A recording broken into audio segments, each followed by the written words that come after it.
Mr. Wright, good morning. Good morning, my lady. I call Rishi Sunak. I swear by the Gita that the evidence I shall give shall be the truth, the whole truth, and nothing but the truth. Thank you, please. I'm sorry we had to call you back, Mr. Sunak, because you'd appreciate you were indispensable to this module. That's quite all right, milady. Thank you for having me.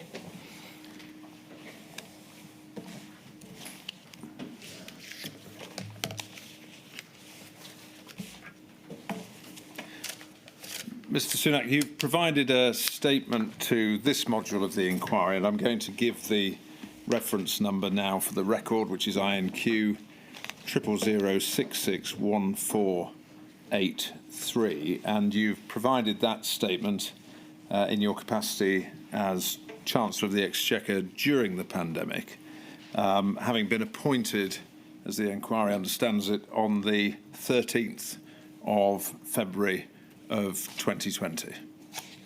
Yes, that is right. And good morning, Mr. Wright. Good morning, milady.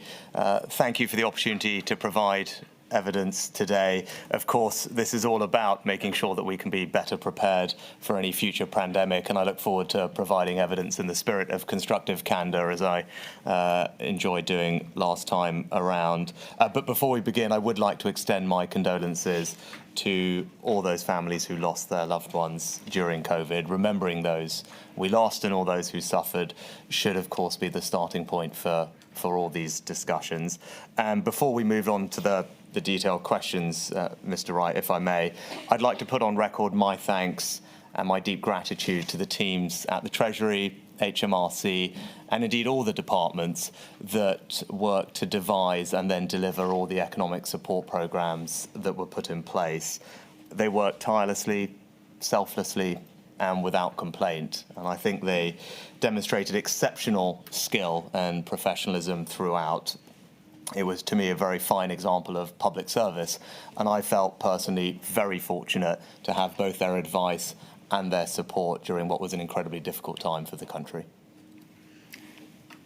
Thank you very much, Mr. Sunak. On the subject of constructive dialogue and looking ahead, the terms of reference for this inquiry require the inquiry to identify lessons to be learned, to inform preparations for future pandemics across the United Kingdom. And so in each area of questioning, I want to very much focus on your reflections and lessons learned from both what went well, and that's important, and where you think a different approach might be beneficial in a future potential emergency.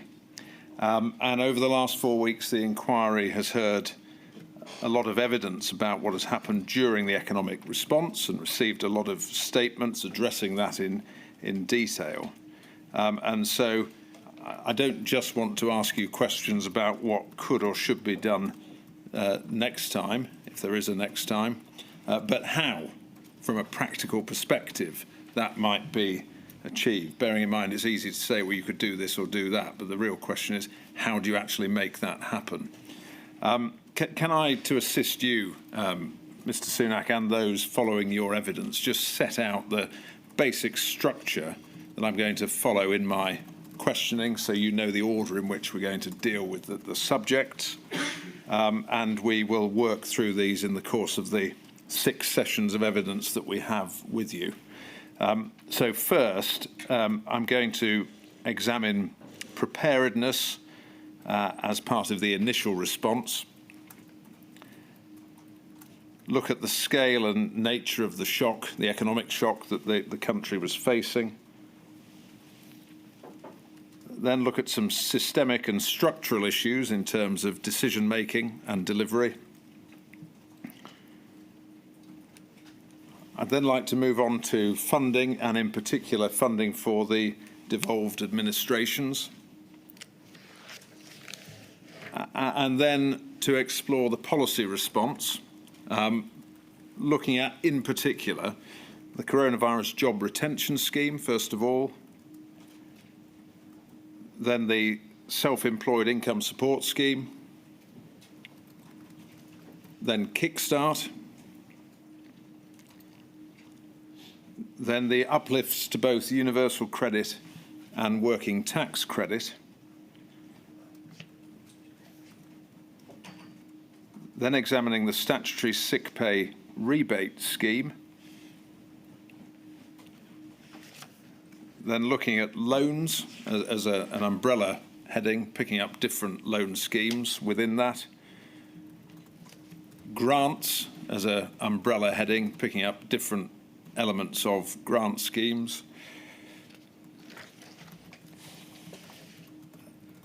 And then I'd like to ask you some questions, Mr. Sunak, about access by the voluntary community and social enterprise sector to pan-economic measures that you introduced.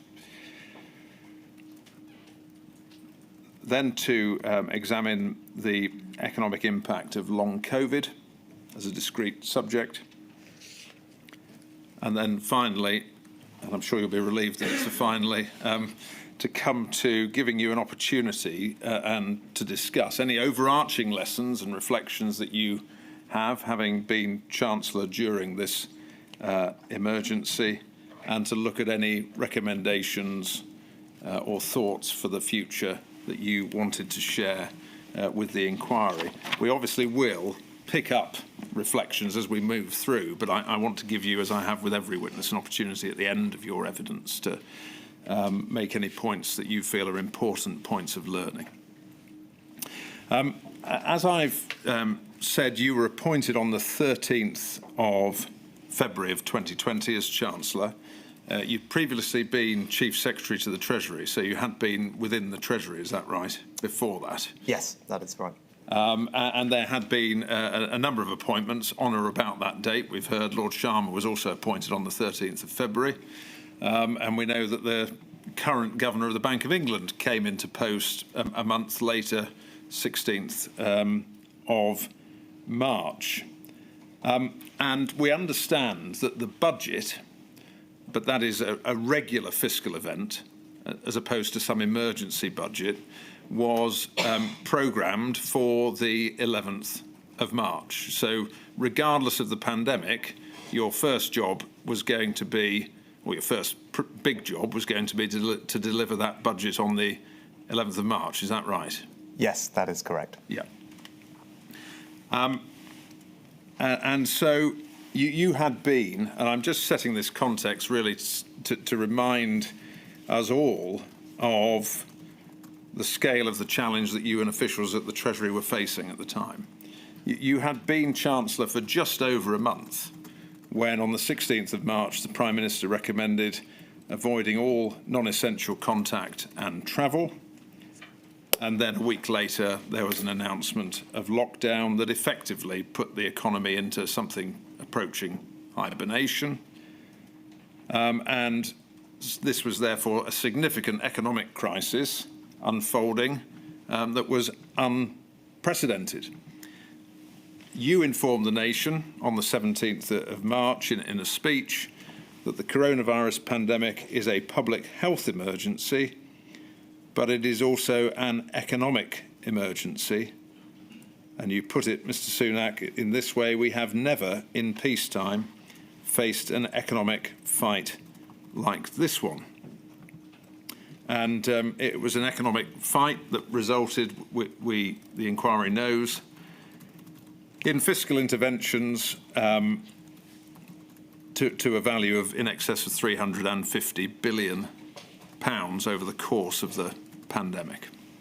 So I've just set that context so we remind ourselves of where we were in February and March of 2020. From your perspective, coming new into the job,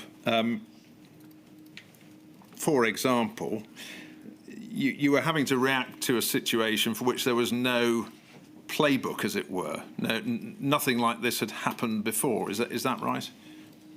Yes, I think that's exactly right. I mean, you mentioned I'd been in the Treasury. I'd been appointed Chief Secretary to the Treasury the previous July, so not a huge amount of time in that context. I was obviously very new to senior government, and then it was a surprise to be made Chancellor in the middle of February. And at that point, I inherited a budget date which had been previously set, that the government had announced and was being worked towards. So my immediate job was to, put together a budget in the space of a few weeks, which in ordinary course I think would probably be what you would imagine to be the most difficult job you'd ever have to do as Chancellor. As it turned out, that was really one of the easier things I had to do, given what then unfolded over the next few days, weeks, months. And at that moment, things were moving very quickly. So even during the budget preparations, it was clear that what was happening with the pandemic was escalating. And so I wouldn't say we necessarily rewrote the budget, but as well as the regular budget that we had planned, what we then ended up having to do midway through that prep was to deliver a set of COVID-specific responses in that budget, which I'm sure we can go through. So the budget itself was almost a budget that delivered largely what was in the 2019 manifesto from an economic perspective, but then also had a set of interventions specifically designed to deal with the pandemic as we imagined it would be at that moment. Obviously, we had to build on those pretty considerably and quickly thereafter. So all that is to say, already the budget contained some things, and then we iterated very quickly thereafter. And to your point, there wasn't a toolkit. No. There was not a playbook that you could pull off the shelf that said, well, this is how you tend to deal with pandemics in the same way that you somewhat have with other economic shocks or financial shocks.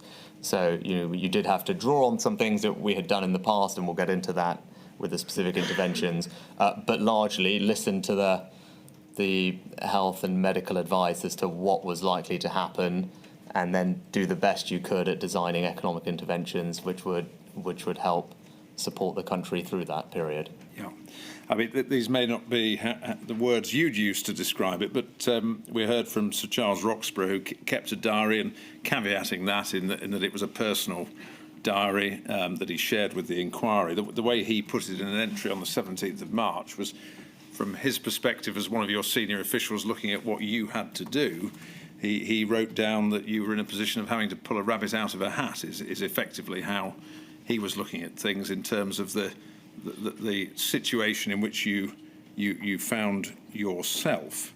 And really building on that, a lot of the schemes, and we're talking here about fundamental, significant schemes like the coronavirus job retention scheme. As you said, there was no playbook. You were having to devise those at speed. We heard from Dr. Leunig, an advisor, about 55 hours of time to conceptualise and announce the furlough scheme as it became known. And what sort of pressure did that place you and your officials under in terms of the need to deliver at speed? I think taking a step back, maybe actually slightly going back to your previous question, I think there was just an enormous amount of uncertainty. I think that was the number one challenge. We were dealing with something that no one had dealt with before, and there was uncertainty about the scale, the potential duration, the behavioural response, and the wider macroeconomic impact of all of this, both from the MPIs and then how the economy would respond. And that's what made it so tricky in terms of figuring out what to do. And as then you just said, I think speed was paramount, because one thing that was crystal clear that this was happening very quickly and was about to have an extraordinary impact very fast on millions of people, their livelihoods, and millions of businesses as well. So not only are you trying to do things that have never been done before, you have to do them as fast as you humanly can, and that's why at the opening of my evidence I did want to put on record my thanks, because as I felt I was new to the job, I was new to being in cabinet, having a job like this, and then having obviously to deal with something like this and do the best job you could for the country, having the support, the advice of people around you who were working incredibly hard at particularly those first few weeks, was something that will stay with me for the rest of my professional life. It was an extraordinary effort by a whole number of people trying to serve the country in the best way they thought they could. And maybe if it's helpful, I can talk a little bit about what we were trying to solve for. So when we were sitting there in these meetings, and you probably heard a little bit about this from Charles's evidence, our understanding of what the virus would do, or the impact it would have on the economy, what we did know is what we were trying to prevent, and that was what we call economic scarring. We knew that there was going to be an economic shock. Our understanding was that it would be temporary. I think our understanding at the beginning was that it would last several weeks to a few months. And what we were focused on doing is making sure that the temporary shock did not have long-term serious economic consequences, and that's what the term economic scarring means. And there are various transmission mechanisms for economic scarring: damage to aggregate labour supply, damage to the capital stock, damage to what we call total factor productivity, which is how you knit things together and create things out of them. And so that was what we were trying to do, and I think that was the right set of objectives. And then you talked about the how, and earlier on, that then led to a few things that we were designing schemes and designing economic policy to deliver in terms of outcomes that we could be measured against. And the first was to prevent unemployment and protect living standards. I don't want to cut you off, but I am going to come on to those priorities shortly. I just, at the moment, if we could, and if I don't keep this promise, you can haul me up about it, but we will come on to that very soon. Just before we get there, just going back to this point about speed and there being no playbook, you referred to that. In ordinary times, if we're talking about governance in ordinary steady state, things like the CGRS, schemes like that, would have taken months to work up, to consult upon, to implement in ordinary government proceedings. How important was it, did you think? Yes, there was no playbook, so you couldn't dust it off and say, what do we do in this situation? But did you find that actually having an entrepreneurial approach to decision-making was a benefit? In other words, that being freed of the usual strictures of government systems and operations? I don't think it necessarily was strictures, but I think the necessity of speed just meant that everyone recognised we didn't have the luxury of time. Yeah. And I think that was everyone's driving force, really. I can't think that there were particular processes or structures that somehow we did away with. It was just that we had to work quickly. And as we'll get into later, I think there was an acknowledgement from the beginning. I mean, use the word entrepreneurial. I'd probably say iterative, maybe the other way to characterise it. There was an acknowledgement early on when I was talking to the team that, of course, we weren't going to get everything right straight away. I think that would have been, surprising given the speed at which we were operating and the scale of the interventions we were designing and putting in place.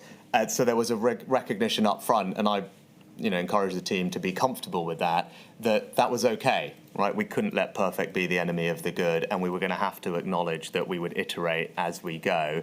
I think there are general lessons for policy making, I think, in any case, about that, what they call in the Cabinet Office a test and learn approach and an iterative approach to policy making. I think that's a good thing.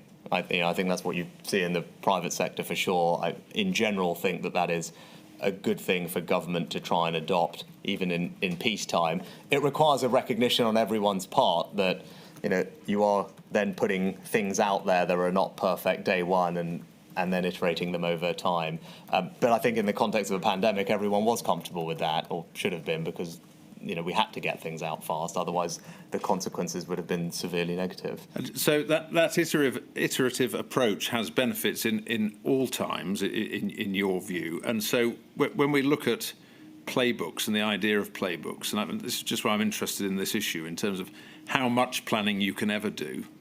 You don't want to plan to the point where you lose the ability to be agile and to react to what's going on. In other words, that you just follow line 1, line 2, line 3. You've got to still be reactive. Yeah, and I've followed some of the evidence that you've had during this module, and I think this is a really interesting question. To what extent should we come out of this saying, here's a playbook for next time? And I probably, and again, we'll get into it in detail when we go through the individual interventions, my overarching reflection would be we have learnt an enormous amount having been through this once, and we have a set of tools that we developed, we iterated, and no doubt can be improved in the future. But I would slightly guard against the idea that whatever happens next time, you can pull something off the shelf and, as you said, just kind of go, right, line 1, line 2, plug it into a machine and off you go. Each economic shock, each economic crisis is going to be slightly different, and it's important for policymakers at that moment to be agile and responsive to the situation they face, and not be so mechanically thinking, okay, well, just because we did this last time, it's the right thing to do in exactly the same way. So I think you use the word agility. I think that's right. It's just responsiveness to the situation you face, having the agility to respond to it, to be flexible, but also then to acknowledge, even next time, a willingness to be able to iterate as you go would be my takeaways. Having said that, all of that will be benefited from the fact that we have now developed a whole new set of tools this time around, building on some tools that we had previously, and that will help. Yeah, we heard some evidence from Dr. Leunig, who his stark evidence was, he was anti-planning, but actually in questioning, I think where he landed was that you can build the architecture now, you can put in place the delivery mechanisms, or, you can get the data streams sorted out, you can do that sort of planning, but then you need to also retain agility in terms of reacting to the particular shock. And is that more or less where you... I would broadly agree with that characterisation. Yeah, okay. So that was... you had to be agile, you had to be iterative, because you didn't have a playbook and there weren't these structures. So that's the starting point. Moving on then to the scale and nature of the shock, and when we've discussed that, then we'll come on to the point you were making about what you were trying to do, what you were thinking about. But in terms of this pandemic, this wasn't a shock, and Andrew Bailey spoke about this, that arose in the economic system or in the global financial markets. This was a health crisis that then had a knock-on effect in terms of an economic shock. Is that right? Yes, that's right. I think normally when you're responding to an economic shock, part of your job is to try and stimulate economic activity. Here we had the almost reverse situation where the government was deliberately suppressing economic activity. So this is why it was unprecedented, at least for modern policymakers, to have to grapple with and to figure out what the right set of economic interventions would be in that context. And how important did you consider it to be to really understand in the Treasury the nature of the shock and the extent to which it was a supply-side shock and it was affecting global supply chains, or a demand shock, or the interrelationship between those things? No, that's exactly what we tried to do, and you'll see it in my evidence and indeed in my evidence in the previous module too. The calls that I had even during those budget preparations with the Chief Medical Officer, Chris Whitty, and the Chief Scientific Advisor, separate from the various Cobras and things we were at. I spoke to them specifically with my team to try and glean as much as I could from them in those early days about what this would look like, so we in the Treasury could then do the best job we could of understanding the impact that would have on the economy, how we should think about it, and then help devise the right type of responses. The first iteration of which you saw in the budget, and then we built on thereafter. Yeah. I mean, ordinarily, as Chancellor of the Exchequer, you set the economic policy direction for the country, and you announce measures in a budget. And so, in a sense, usually the Treasury is in control as much as it can be, or any government department can be. But here, was the Treasury finding it had to be reactive to other events rather than able to control those events, given the nature of the shock? I think, of course, the Treasury and the economic response had to be responsive to and based on the health interventions. So I think it's kind of a statement of obvious in one sense, but the Treasury couldn't drive the conversation, especially in those early, and nor should it have done, in those early days and weeks. And I went through this in some detail in my evidence in the previous module. My strong recollection of that period is largely the response being led by the Department for Health, together with the medical and scientific advisors, and us largely, following the advice that they were putting in front of ministers and the Prime Minister. And then obviously the economic policy response would be based on that. And as that changed, then we had to change the economic response or anticipate where it might go. And that's really what I'm coming to, in that we know from all the other evidence the inquiry's heard how rapidly the health position was changing. Yes. And so from your perspective, did that mean that the economic position was changing just as rapidly behind the health development? Yes, that's right. And I think perhaps maybe slightly underappreciated how, and I going back over all those individual meetings of that period, even when I went over it in preparation for the previous module and now, I'm struck by how much that health and medical advice was changing in those early days. I think people, even I was struck by that rereading it.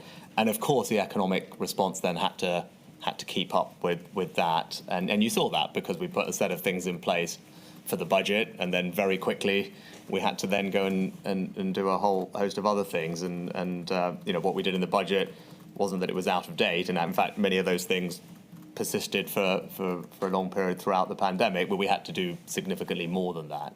And that is a reflection, as you said, of a rapidly evolving health situation. And that pace and the speed at which things were evolving presumably supports your view about the need to retain agility and to take this iterative approach. Yes, I think that's absolutely right. And the Treasury has a great institutional ability to deliver, I'd say, set-piece economic policy announcements because of the budget process. And what we had to do in the organisation, and they responded, absolutely brilliantly to that, and reflect on the time. We almost had to deliver 5 budgets in the space of about 2 weeks. In terms of the scale of what was being announced, they were bigger than pretty much any budget that had ever been announced by any chancellor. And it felt like for a period we were doing one of those every 2 days for that first 2 weeks. It was an incredibly, to go back to what you were saying before, it was an incredibly intense period, those first 2 weeks. And as I said, every second day, I was popping up. It felt like doing a press conference announcing something, and then behind all of that there was 48 hours of non-stop work to get to that point, and then after that go and make sure all the implementation was happening, and then move on to the next thing. I think that probably looking back at it, slightly benefited from the fact that there wasn't really time to panic. There wasn't really time to worry. You just, certainly my approach to it individually was you just had to focus on the problem in front of you, run at it, solve it best you could, get on to the next one, and just keep going and not let it consume you. But the organisation, as I said, responded exceptionally well in those early couple of weeks. And probably the other thing to say is, we were all new to working from home at that point, right? We were, I think people forget. I think Charles in his evidence made an observation about that, and it's a small point, but we were not set up with all the things like Teams and everything else. There wasn't, I think, even the right set of plug sockets. I think Charles mentioned in the Chancellor's meeting room in number 11 Downing Street, which no is telephone socket. No telephone. That was it. That's which right. Is why there's we were kind of crowding around the kind of almost sitting room because that was where you could plug in all the various things and have a conference call, and that was what it was like in those first couple of days. So I think, given that, I was very grateful for the team for rising to the challenge to get me what I needed to go out and do what I had to do, which we'll come on to in a second. And in terms of what the challenge was or became, and again, just for context, we've seen the very first briefing you had as Chancellor about the pandemic. And at that time, there was still an expectation it might be contained even in China, that it might not reach the United Kingdom, and then months later, the budget, that's all consigned to history. But in March, February, March, was there still a hope, perhaps even an expectation, that it might be capable of being a relatively short-lived economic shock?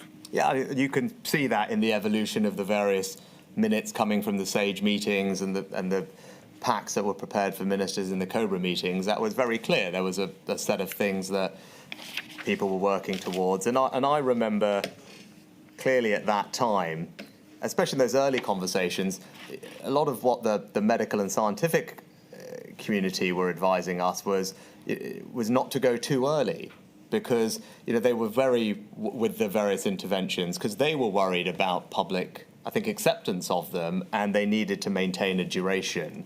And so that they were quite focused on getting the timing right. And as the quotes are in my evidence about, I think, the chief scientific advisor at one point saying it's important not to go too early because these things need to be maintained for a period of time. And clearly, as you said, things just kept escalating. Things were put in place. Then ultimately, even at the end, that last few days, I think the Prime Minister said to people it was a voluntary social distancing and to avoid hospitality and leisure on the advice from the scientists. And schools were not closed at first. Then the advice was that they should be closed, and that was followed immediately. And then even at that point, there was a belief that voluntary social distancing, together with school closures, if there was, I think the number was 75% compliance, would be sufficient to manage the virus, to deliver the health outcomes. And then 2-3 days after that was said, it was decided that wasn't going to be achievable, which is why you had to move to a full mandatory lockdown. But to your point, the health and scientific advice was changing every couple of days, and that's what characterised that period. And going back to your point, there was a sense that it could be contained at the beginning, and then it would last for a period of time, more than a couple of weeks, but a period of time. And that's what we initially designed the economic interventions to do. And that's why I'm really setting this ground, because you're having to be reactive in the Treasury to health events. But as Chancellor, in terms of setting the economic response to the emergency, the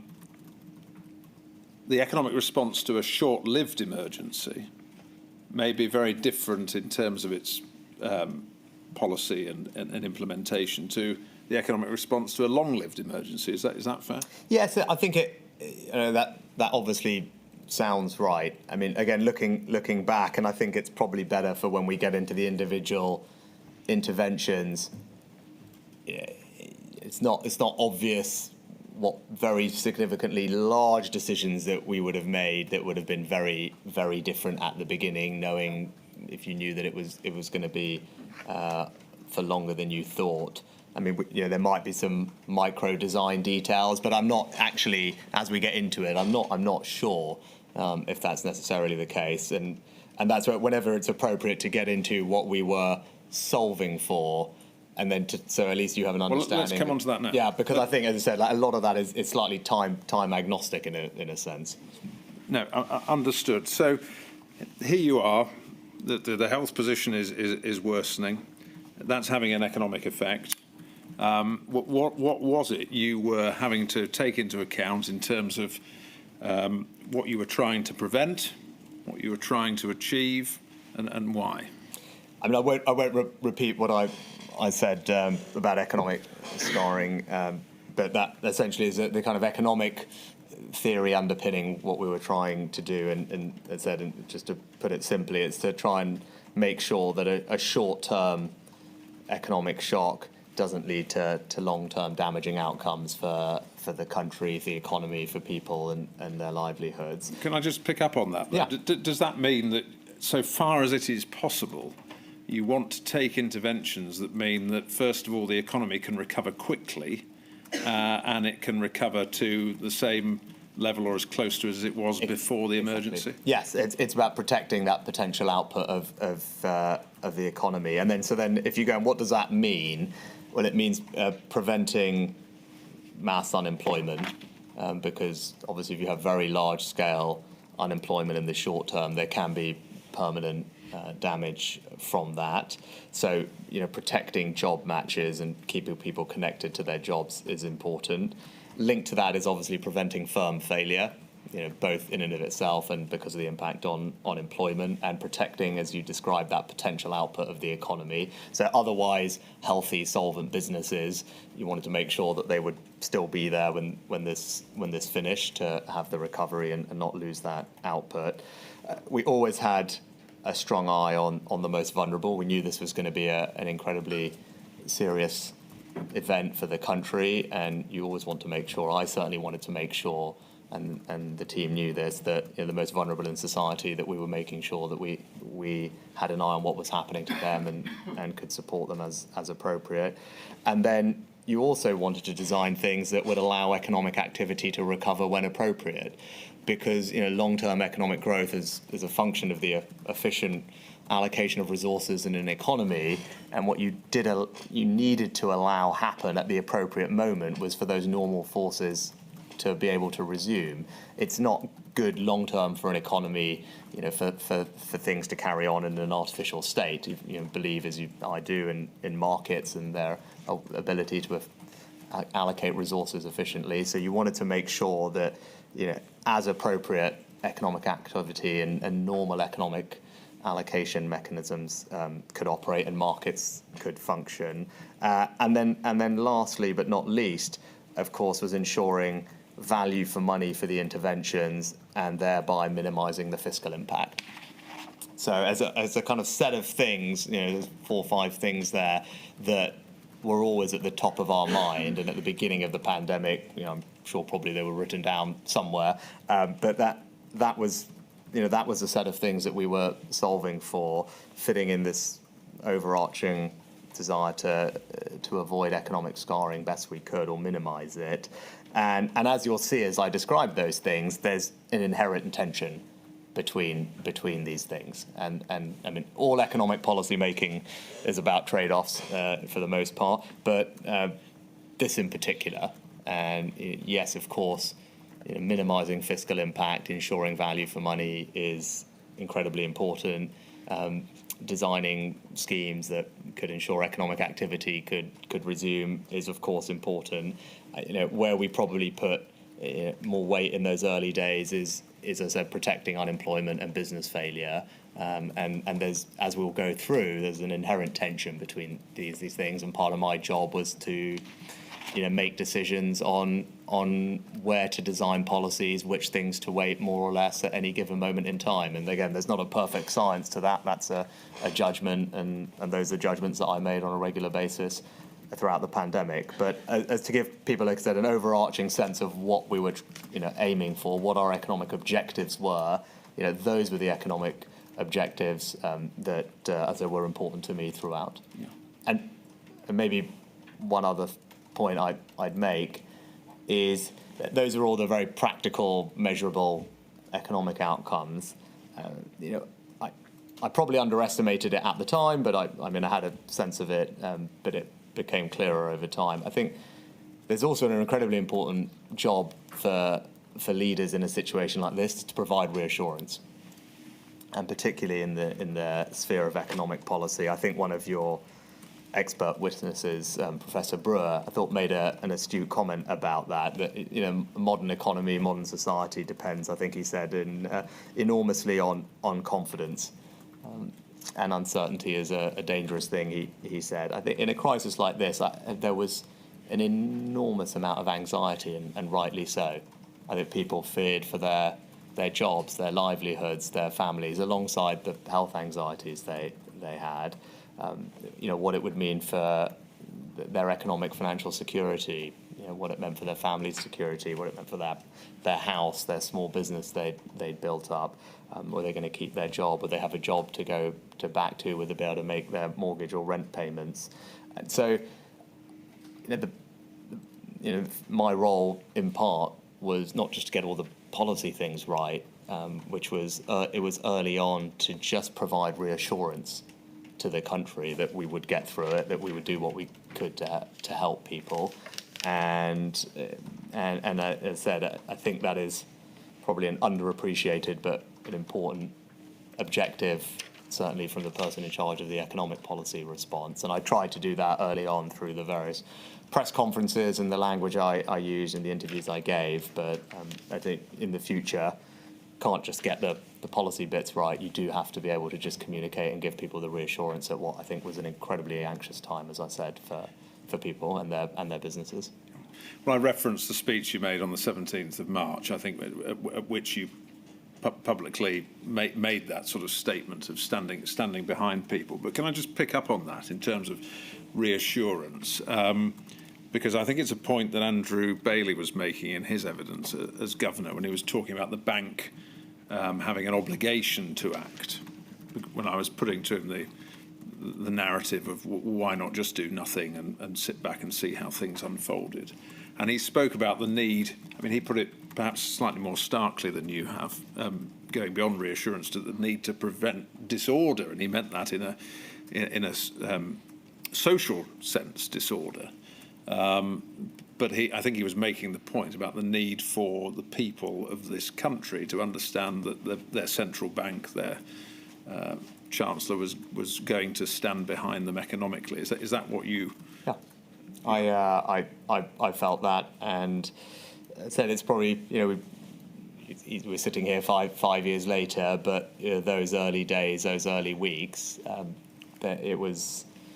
It was, as I said, it was an incredibly unsettling and time for everybody, and we'll get into as I said, later on the individual things. But I think someone who provided evidence in one of your sessions, they were talking about the loans and helping small businesses, but I think actually their comment applies more generally, and they said something to the effect of it felt existential, and I think that is actually a generally good description of the overall situation. Is it felt existential, and that's why I think Andrew's comments, which I haven't seen the precise paragraph that you're referring to, I would agree with. I think said obviously Prime Minister providing overall leadership, but those of us in charge of the economic response, part of our job is said not just to get the policies right, is to give everyone in the country that reassurance and confidence that the people in charge know what they're doing and are going to be able to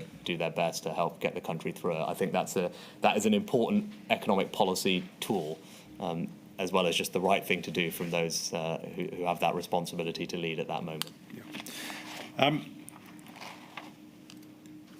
It's easy to think about government intervention sometimes in terms of how much money people get from the government, depending on their business or their circumstances. But in terms of household incomes and protecting household incomes, would it be fair to say, when you ran through your priorities, that your priority was to protect household incomes insofar as you could through the preservation of business, preservation of jobs, retention of job matching, and in that way?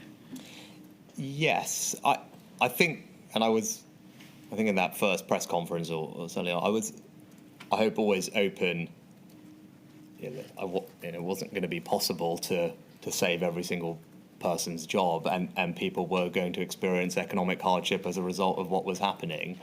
And I thought it was important to be honest with people about that up front. There's a balance. You want to provide reassurance, but I think a degree of candour is also appropriate. And once again, my job to get that balance right. I tried to do both things. I think actually, as it turned out, the impact on household incomes and living standards, particularly for the most vulnerable in society, we will get into it in the right section, I assume. So I'll save it for then. But I think the overall results on that were stronger than I would have perhaps anticipated going into this, and I'm very proud of that. I mean, it was something that we had an eye on throughout, and certain policies were designed specifically with that in mind. But when you go back and look at the impact on deprivation or poverty or disposable income for those who are the most vulnerable. And so the track record through the pandemic, I think we'll find is much more favourable than anyone might have thought. But more generally, I think the living standards probably come as a consequence, as you said, of protecting people's jobs and that job connection, protecting business failures, etc., etc. But obviously some policies, and universal credit being one in particular, which targeted that as well, and furlough. Yeah, we heard from, again, Dr. Loining about, for example, the approach taken in the United States of America, where this idea, he termed it helicopter money delivered through welfare rather than through job preservation, though he explained that really that wasn't a policy choice by the US in his view. It was more a fact that they couldn't have delivered the sort of scheme you delivered in terms of job retention because they didn't have the systems by which to deliver it. But it's fair to say, is it, that you put that protection of jobs and recovery of business at the forefront of the response? Yes, I did, and I did that because I thought that was the best way to, as I said, minimise economic scarring, the long-term damage on the economy, on people's employment security, financial security, and I'm glad when we come onto it, so that what happened on unemployment was considerably better than anyone had forecasted at the early stages of the pandemic. So we were successful in preventing that mass unemployment, which going in was the biggest fear. The biggest economic fear going into this was there was going to be mass unemployment. And that might speak to what Andrew was perhaps saying about the social disorder. The scale of projections people had about 12% unemployment rates, millions and millions of people without a job. Clearly, that's not something that the country had experienced in a very, very long time, and reasonable to worry about the social impact of that. So, that, as I said, that was what we're particularly focused on averting. And I think there are different approaches.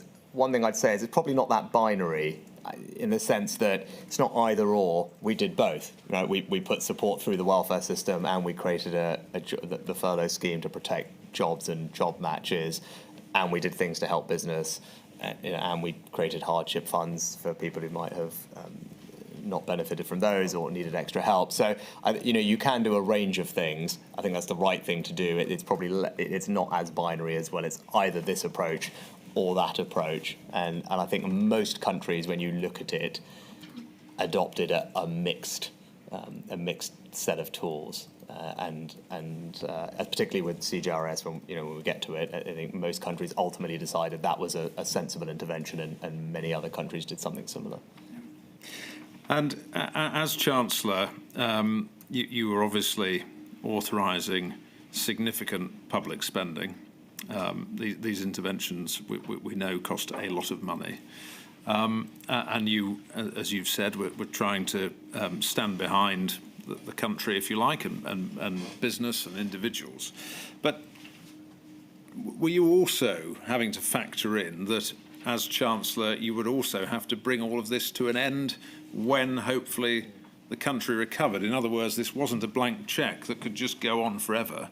So you were having to bring things in, but also you may go from hero to zero, be the person who had to end it because you had to then start, or the country had to start living within its means, effectively. Yes, very, very much that was in my head throughout. I mean, I am, by instinct and experience and everything else, a fiscal conservative, right? That is what I believe. I believe in controlled government spending and a lower tax burden as a result of that. And I think a lower tax burden comes from control over government spending and borrowing. And so this was obviously atypical in terms of my general view. But I said, I think probably in one of those early interventions, I said, this isn't a time for ideology. I think I might have used that exact phrase or something to that effect in one of those early press conferences. So we had a particular situation that we were confronted with, and that meant, okay, I might in general be someone who believes in a smaller state and a lower tax burden, but this was this was a unique crisis, and it required a particular response where the government did have to intervene and did have to do these things, which I thought would be in the long-term best interest of the country. And you're absolutely right. Of course, I knew that there's no such thing as a free lunch, and that's why where you could target things more appropriately and effectively, so that you were ensuring better value for money, reducing the fiscal impact, you would try and do those, and that happened throughout. And that's why I think in the last budget I did actually, no, sorry, not the last budget I did, but the spring 21 budget, I stood up and said, we do now have to pay for these things. I didn't leave the tab in that sense for not to be picked up. I was honest with the country, and now we had to put in place some tax changes, which I, of course, hated doing, to your point, but it was the right thing to do. It was the right thing to intervene, and then it was the right thing to make sure that our public finances were then put on a sustainable trajectory there afterwards, which is why I had to, as Chancellor, deliver a tax-raising budget in the spring of 21, precisely because these things are not free and needed to be paid for. Probably, if just to put it in context in terms of the scale of the support you mentioned, I think it's interesting looking at it. Probably the best way to measure it is as a percentage of GDP. And actually, when you look at the scale of the intervention here, I think the IMF have probably got the best database, which looks at countries consistently. We were very much in the middle of the pack, actually, at about 14% of GDP being the total scale of our response. And you had, countries that were a bit lower than us, so Canada 13%, France and Italy 12 and 13%, and then you had countries that were more than us: Japan 15%, Australia 17%, Germany 18%, and the US 22%. So in terms of the overall scale, we're kind of in the middle of the pack. So some people might say we should have been at the top end. Some people might say we should have been at the bottom end. But for better or worse, we were roughly about average in terms of the overall quantum of the support. And then that splits, because again, I think it's probably underappreciated. In terms of that quantum that you talked about, depending on how you measure it, about 325 billion, give or take, about half of that is what I would call purely economic support. So things like furlough, self-employment scheme, loans, grants, are things that we're probably going to talk most about over the next day and a half. And then about half of the response, or half of that quantum, actually relates to the health response and the broader public services funding. So the funding for the NHS, for PPE, test and trace, vaccines, social care, education, transport, other public services. So it's not precise, but very roughly the way to think about it is we spent broadly on average compared to most advanced countries, and what we spent was about half purely economic response and half the broader public services response. And that's, I think, is just a good framework for people to have in their heads when they think back over what we did. Well, in fairness, Mr. Sunak, you make a perfectly proper point that this module is looking at the economic response, but there were other things, a lot of other things government was doing in addition to the purely economic response. So, but as you said, all of which ultimately do have a fiscal impact. And it's not just the economic things that have a fiscal impact, all the interventions on public services to support for the NHS, all those have a fiscal impact too. And in the round, of course, that in the long run, needs to be paid for. So I hope that fairly sets the context in which all of the decisions we're going to examine were having to be made, not just in terms of the pressure to stand things up quickly and to adapt them rather as you go along, but also in terms of the ultimately hard decision to decide when to withdraw support, so it doesn't either undermine the economic recovery or become support that just can't be funded. So can we move on to looking at systems and structures of decision? Just before we do, Mr. Wright, maybe I think you've, as I said, summarised the context very well. I think the only thing that we didn't touch on, just to bring to life what that early period was like, was you would have got some of this from Andrew, but I can give it to you from my perspective, was just what was going on in the gilt markets.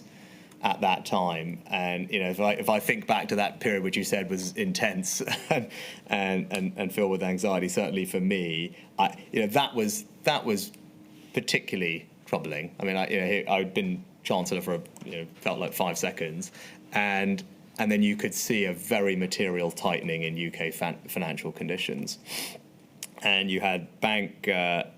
The first thing that happened was bank CDS spreads were widening. The CDS spreads are the kind of, think about them as the insurance premium that people can buy to insure against a bank going bankrupt, right, or defaulting on its debt, right? So that's the kind of way to think about it. So that the price for that insurance, these CDS spreads were widening, which is never a great sign.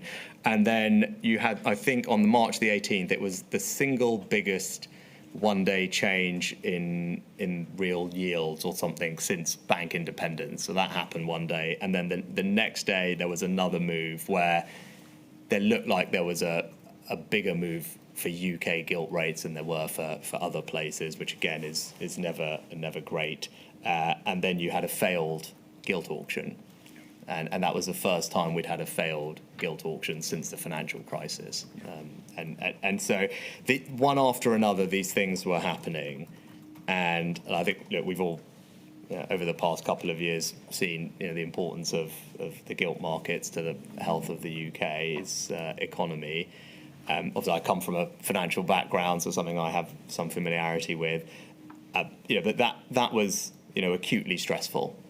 In the context of having to do all these other things, I was sitting there, worried about the UK's ability to fund itself. And in the end, we organised with the Bank of England something called the Ways and Means Facility, which I talked about in my evidence, which thankfully we never needed to use, but essentially as a backstop for the government. If it can't raise the money it needs on the bond markets, it can go to the Bank of England instead for a temporary period of time. And it was last used again in the financial crisis, but it's a pretty exceptional measure. Thankfully, we didn't need it. But I think that was all in my head of all the things that I was kind of worried about, as well as all figuring out furlough over here or loans over there and everything else. Was that was happening at exactly the same time. And to your point, I'm thinking, gosh, are we going to be able to borrow the money we need to put all these things in place? I need to have that in the back of my head as well, because that really would be a disaster if there was a problem. No, quite right. You should mention that. I had a little note saying risk to markets, and we skipped over it. But don't worry. Quite properly that you mention it. And as you say, Mr. Bailey touched on that. He justified the bank's actions to go big and go fast, as he described it, on that basis that there was a real risk to the markets, that there was significant market volatility, that there was a need to take decisive action, and that would have been a very serious threat had it transpired. So all of this going on in the background of your decision making. Can we move then to really pick up the sort of systems and structures around that decision making, if we could. So moving on slightly in the list of topics, and I just want to pick up some sort of high level concepts really, and the first of those is that, I mean, generally speaking, do you agree that if it's possible, accepting pace, speed, the need for confidentiality in different times, accepting all of that, where possible, to bring together your delivery experts at the time of formulating policy is a good idea, particularly when responding to an emergency? Yes. Yeah. I didn't think it would be one you'd say no to. And so far as the Treasury was concerned, there was a very good example of that, I think, in terms of its relationship with His Majesty's Revenue and Customs, and the policy partnership that we've heard a lot about, which is unique to those two departments, and probably because of how they're configured. Is that right? Yes. Obviously, I'm trying to think of the exact legal link. I mean, HMRC is a body of HMT, and it has a minister that it's reports into, but obviously it's operationally independent, and essentially is the delivery mechanism for the most part of most of what the Treasury does. So there is an existing relationship between those two departments. Yeah. And that meant, for example, when you were looking to stand up the CJRS, you could have the delivery experts in the room at the same time as you're formulating the policy, and that made it all deliverable quickly. It was. It would have been impossible without. I'd go as far as saying that there was an extraordinary team at MHMRC, who I won't embarrass by naming them all, but. We had that from the beginning. I think the Perm Sec at HMRC has described it as a shared vision and a single team approach, and which I really felt that it was. And it's normally not everyone's favourite government agency, HMRC, but I can honestly say in this period, we were all lucky as a country that they were able to deliver something as effectively as they did. Which, let's be candid, I think most people thought that it wouldn't work. In fact, certainly at least more than one journalist told me afterwards they were all ready to write the stories about how the whole system would fall over when it went live. I certainly had a very stressful morning talking to all the IT people that day, I remember.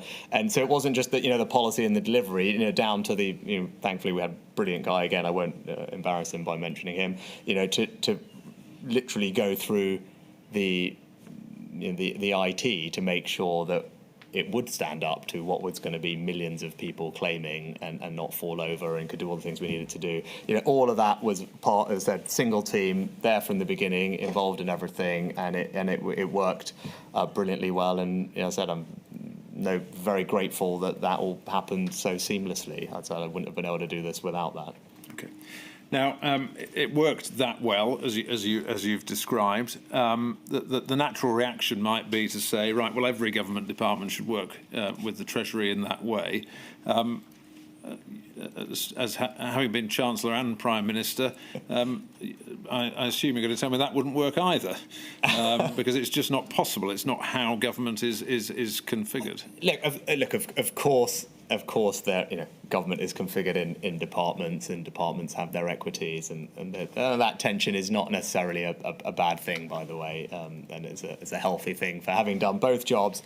I wasn't obviously Prime Minister during this period. It was important that the Prime Minister during this period, important for me as Prime Minister, to get those different department equities in a policy-making process.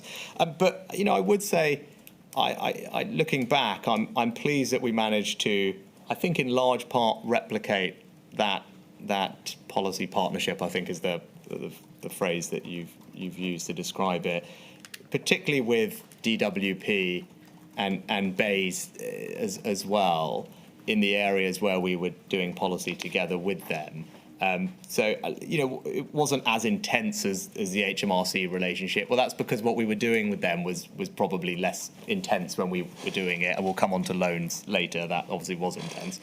But it was still, we created these, I think we called them cells, actually I'm not entirely sure why, but someone came up with that name, and we had these cells, and actually I do think it requires a bit of, I tell you about lessons learned and things. One thing is it is always going to rely slightly on the relationship between the ministers, is my sense, unless they're told to do something by the Prime Minister. I was really fortunate, and I think you've had evidence from both of them. I had very good personal working relationships with Alok, who was Secretary of State at BEIS, and Therese Coffey, who was Secretary of State at DWP, and I think both of them would have said the same thing when they've been here. So we had a good personal working relationship. That really matters, and because if that's not there, then the Prime Minister has to force you to do it, and that's probably never perfect. So thankfully that is the case. And the teams take it, because the teams will take a steer from that. Teams in other departments, they need their Secretary of State to essentially say to them, this is okay, you can go off and have meetings directly with Rishi as Chancellor, and I don't need to be on every single meeting. You keep me up to date, and I'll talk to Rishi. But that's kind of very practically what needs to happen. Can I just come in there? Because, I mean, you might say, well, the problem with that is, what if you've got two Secretaries of States who can't stand each other? Well, in which case, as I said, it would require the Prime Minister to lean in. Well, he might not like them either. Well, what I'm really getting at is just leaving it to personality is slightly dangerous, isn't it? Don't you need to bake in that sort of muscle memory of cooperation? You can bake in that muscle memory, but again, my honest reflection, you might come out of this and say, great, there should be this structure stood up or that structure, but it is, in reality, it is going to depend a bit on personal relationships. We might prefer that it wasn't, and you can kind of, I mean this in the nicest possible way, structure your way out of it or create some process out of it. Can I just give you a different perspective that isn't about structures, but I think this is a point Sir Charles Roxburgh made. I mean, he was against structure. But he was talking about the point you've made. It's up to the Secretary of State to really set the agenda and the tone, but that in the civil service there can be training for civil servants that is focused on cooperation and cross-departmental working. It doesn't change structures. It just, that's what I mean by baking it. I do agree with that, and I think, look, sort of sidetrack, but maybe helpful. One thing I've been, sort of not being in government now, so one thing I was, and I hope is the case, was always positively struck by is the Darlington Economic Campus that I established as Chancellor. And the reason I bring it up is, it's an interesting model where multiple departments are in one building, and that is obviously, I don't know, unique but rare for how government functions normally. And look, the senior civil servant there is a Treasury person, and Beth Russell has done an extraordinary job of leading, growing that organisation. But whenever I was there, both as Chancellor and as Prime Minister, because I continue to work out of that office as Prime Minister and always spend the time to walk around and talk to particularly the junior officials that were there, I was struck by, to your point, that there was, I think, a greater culture of collaboration and cross-working, because probably just the physical setup of that building is such that people are there from 5 or 6 different departments, and so they're on the same football team or running club or quiz team or whatever it is, all of which I'm proud that they now have there, which is great. So I think there is something to what you're saying. You can do a good job of trying to just say that this is a good, sensible thing, because obviously it improves policy making in peacetime as well. So of course I agree with that, and supportive of efforts to foster that collaboration. But in something like this, I would just say, like, you do always need the Secretary of State, because ultimately those civil servants work up to their Secretary of State, and it's important that they do, right? I mean, that, you do need clear lines of accountability, and so I think it's important for Prime Ministers to be aware of where that might be an issue if they thought it was going to be an issue. Thankfully, in this case, I genuinely don't think it was. I think we worked very well with DWP. That their officials, TIS's officials, would be in the meetings with me. Similar for Alox, and I think both of them have said that they never felt there was any issue there. And those were probably the 2 departments which we worked most closely with outside of HMRC. Can I ask another question about structures and systems, really about consultation? And I just want to pick up on a point that Dan York-Smith made in his evidence, and I'll just read it to you so you know the point he was making. He said, I think in general on everything more consultation is better. I suspect that's not controversial. That more consultation is better? Yeah, consultation is a good thing, was basically his message. Yeah, I mean, yes, but again, let's... Can I give you the but? Can I give you the but? Can I do the but? Or you want to do the but? Well, let me tell you what he said, and then you tell me if you agree. He said, but I think the context was that consultation can come with a cost in terms of the time it takes, the people required to do it properly. So we're probably giving the same but. I think the same but. And particularly in the early part of the pandemic, we had to move very, very quickly. And had we done additional consultation, it would have delayed implementation. And was that the trade-off? Of course it is. That's kind of common sense, right? I mean, consultation, all else equal, fine. But things are not all else equal. And we were in a situation, you said you painted the picture of what we were grappling with in those early days. I don't know if Tim's number is right, but knowing Tim, Dr. Loynig, I'm sure his 55 hours probably is right if Tim's done it. But yeah, think about that, 55 hours, great. I mean, you can take an hour to do something else. So it's quite a meaningful amount of your time slot to get that thing done, and then you repeat that for everything else that you're doing. So I agree with what Dan said. There is obviously a trade-off. That said, when we go through these things in a bit more detail one by one, I think you'll find, and I think the evidence supports this as well, hearing and reading what everyone else has said, there was a very good degree of engagement with all the relevant people in each sector. I don't just mean industry sector, just whoever the right stakeholders were for a typical intervention, whether it was SAYS, whether it was CJRS, whether it was bounce back loans, whichever it might be, whichever intervention. I think there's a whole body of evidence showing engagement with those people, and in most cases, they were all intimately involved in formulating and drafting the detailed guidance. So it's all very well I stand up and announce something in broad parameters. Ultimately, that has to then get implemented through quite detailed guidance, and all these people were involved in their various different ways in helping to draft that guidance, making sure it was workable, and sure, would some of them have liked more consultation? I'm sure it was ever thus. And would they have liked it a bit sooner? I'm sure. But speed was of the essence, and ultimately, I think we got to the right balance. Well, just in fairness to you, I hope develop that with an example. If you look at SAYS, which went live on the 20th of April, the inquiry knows from your statement that on the 25th of March, so almost a month earlier, you were having calls with the FSB, the IPSE, which is the Self-Employed Employers Group, and the TUC to discuss thinking on the design of SAYS. So this wasn't bringing them in after it had been worked up. This was bringing them in early. Is that the sort of thing you mean, where you were having those conversations? Absolutely. Now, and actually,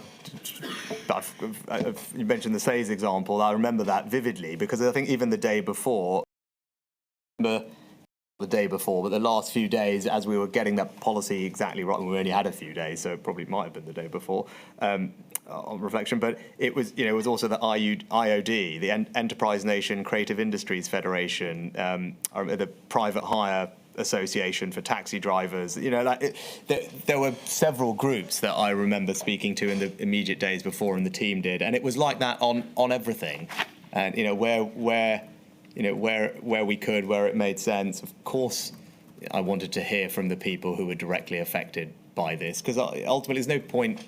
I have no interest in standing up and announcing things designed in an ivory tower that don't survive contact with reality. It's self-defeating for me, right? And I not only need these people to make sure I understand about what they need, what will be most helpful, how do their businesses in particular work to make sure we can design these things properly. I want to make sure that they, when you stand up and announce these things, we talked about reassurance and confidence.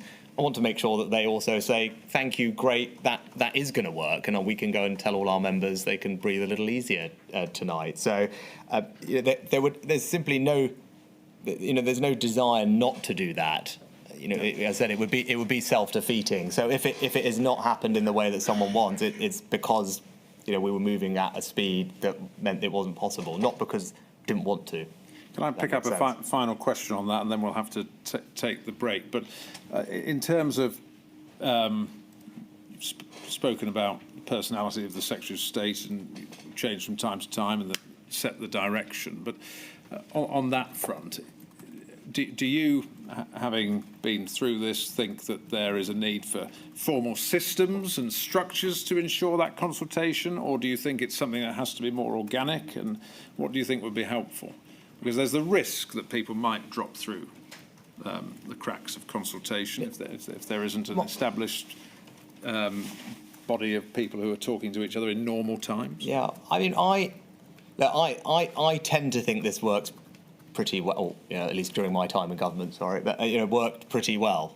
I don't, I look back on this time, I felt that my team in the Treasury were constantly talking to people. My advice was and they knew I would want that, was peppered with, we've spoken to this person, this person, this person, because they knew that I would ask, well, how's that person going to react? What's that person going to say? And I was someone who, quite, to use a slightly more investment term, focuses on the unit economics of things. I don't want to just design macro policy. If I'm doing something that impacts the hospitality industry, I wanted to make sure I understood, what an average pub's revenue and costs were, and they knew that that's what I would want to know. So, my advice always had that information in it, and they were constantly out there talking to people, whether it was Charles having his regular roundtables with big businesses, or all the team talking to all the trade associations and making sure we understood what their individual members were going through, so that we could get things right for them. That was very much the culture and the expectation from me. So this is about sharing and getting consultation external to the Treasury, which I think is important. I know there's been some talk about economic, do we have enough economic people? I was always thought the economic analysis I received in the Treasury was superb, and we had a ton of brilliant people there, and they were also very open to going out and getting me other things that they thought would be helpful for me to hear, or where we didn't have the expertise on something, they would seek it, and then we would share that openly around Whitehall, whether it was with Bays, whether it was feeding into the number 10's weekly dashboard, and that all improved. And the one thing I should say, talk about structures, I think we covered this in module 2, but clearly the creation of the COVID task force at the centre was a hugely welcome development, because it did kind of systematise and meant that there was good flow of information into one central place that could synthesise. And then I think the Cabinet Office and Treasury ran weekly economy dashboards for the PM. We did meetings for him, monthly updates, etc. I think he, in his evidence, has said he felt the Treasury were open and transparent in sharing what he needed. His private secretary, I think, in evidence, has said exactly the same thing. So that's my general view as to that topic. And I know you've heard people's perspectives on it, but my overall view was, there's a good degree of engagement and consultation. The culture, importantly, is one where they knew that that's what I would have wanted anyway, and all of them would have wanted the same, because we wanted to get our things right. And then, we were very open to sharing that, particularly with number 10 as they needed it, and the task force, so they had everything they needed to advise the Prime Minister. Okay, thank you. My lady, I think that's time for the break, and then after the break, I just want to finish off briefly this topic, and then we'll move on to funding for the devolved administrations. You remember the breaks, Mr. Sunak. I shall return at midday. All rise.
Mr. Wright.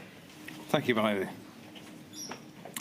I want to move on to funding as soon as we can, but there are just two really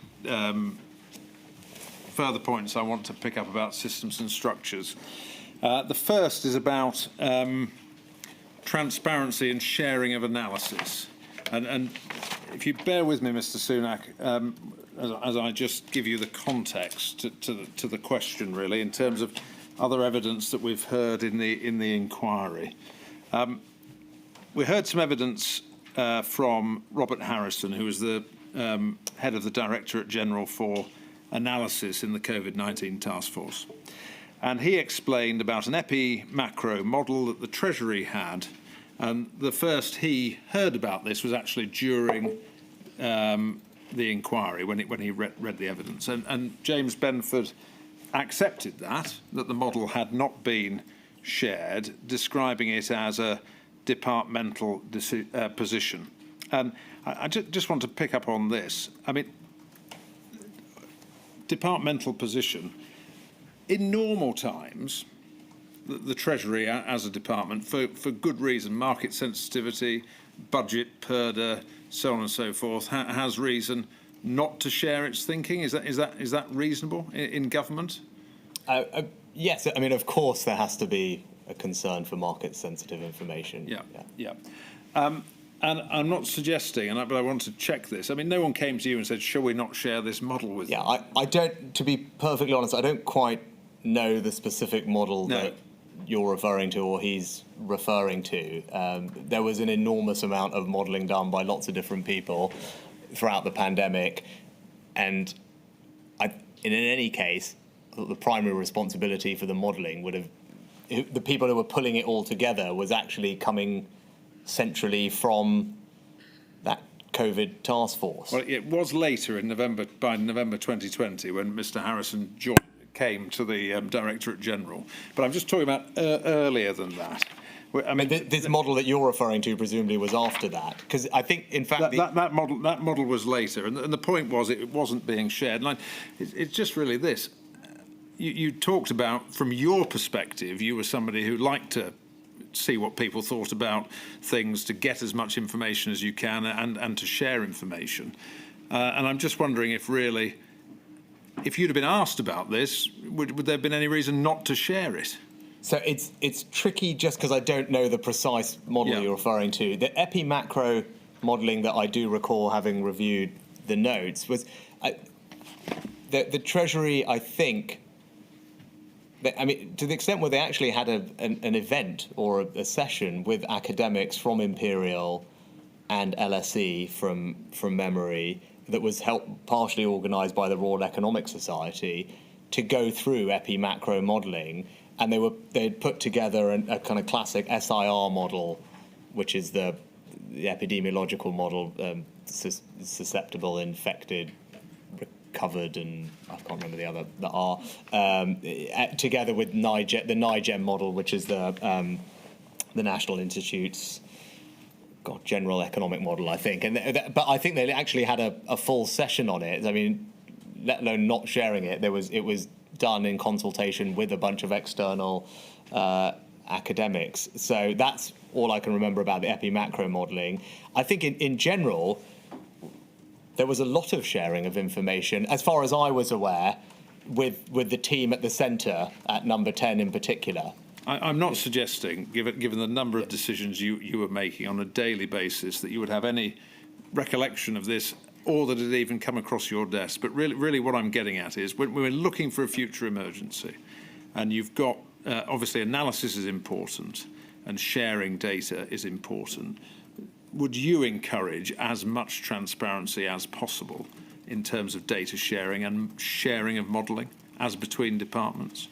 I mean, in general, yes, although I would, and I'm glad that was the case, and I touched on this earlier, and I think you've seen from the Prime Minister at the time who said in his evidence that HMT was transparent in sharing economic analysis, and his principal private secretary at number 10, or one of them, also said the same thing. And I think you've heard that from the senior official at Bayes as well. So I think that was happening. What I would say is, there's a difference between a kind of, workings and analysis as things are being developed, and I don't think you kind of say, well, okay, here's what we're doing today, what we're doing the next day, as you're trying to figure something out. If you've got something that you think is helpful, sensible, that is going to be relied on for decisions or policy making, sure, and I'm sure it would be, because why would you not want to? If I'm going to go make an argument in a meeting or something about something, I'm going to base that on some analysis. I'll want to be using it in the meeting where we have that decision.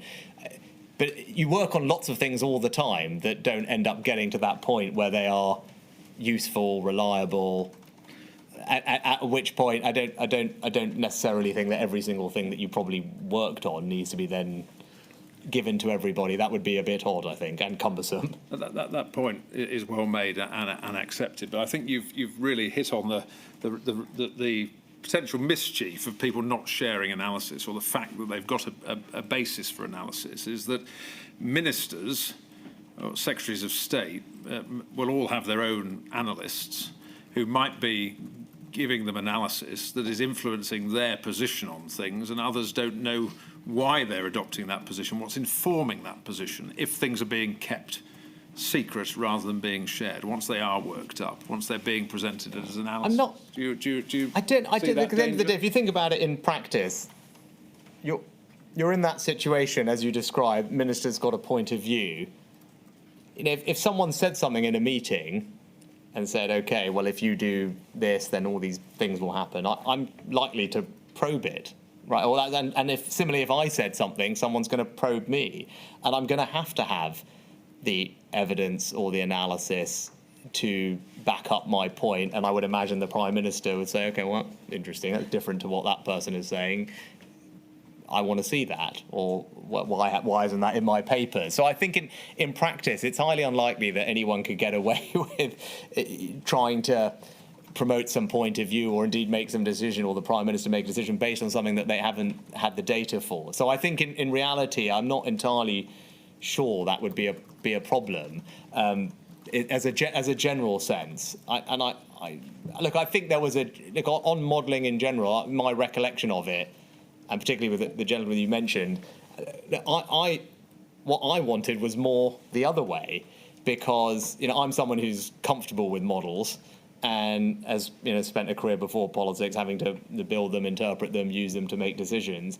So what I wanted was, and I think actually this is a good reflection for the future, is these models on these big things, can't be black boxes that are then just presented to politicians.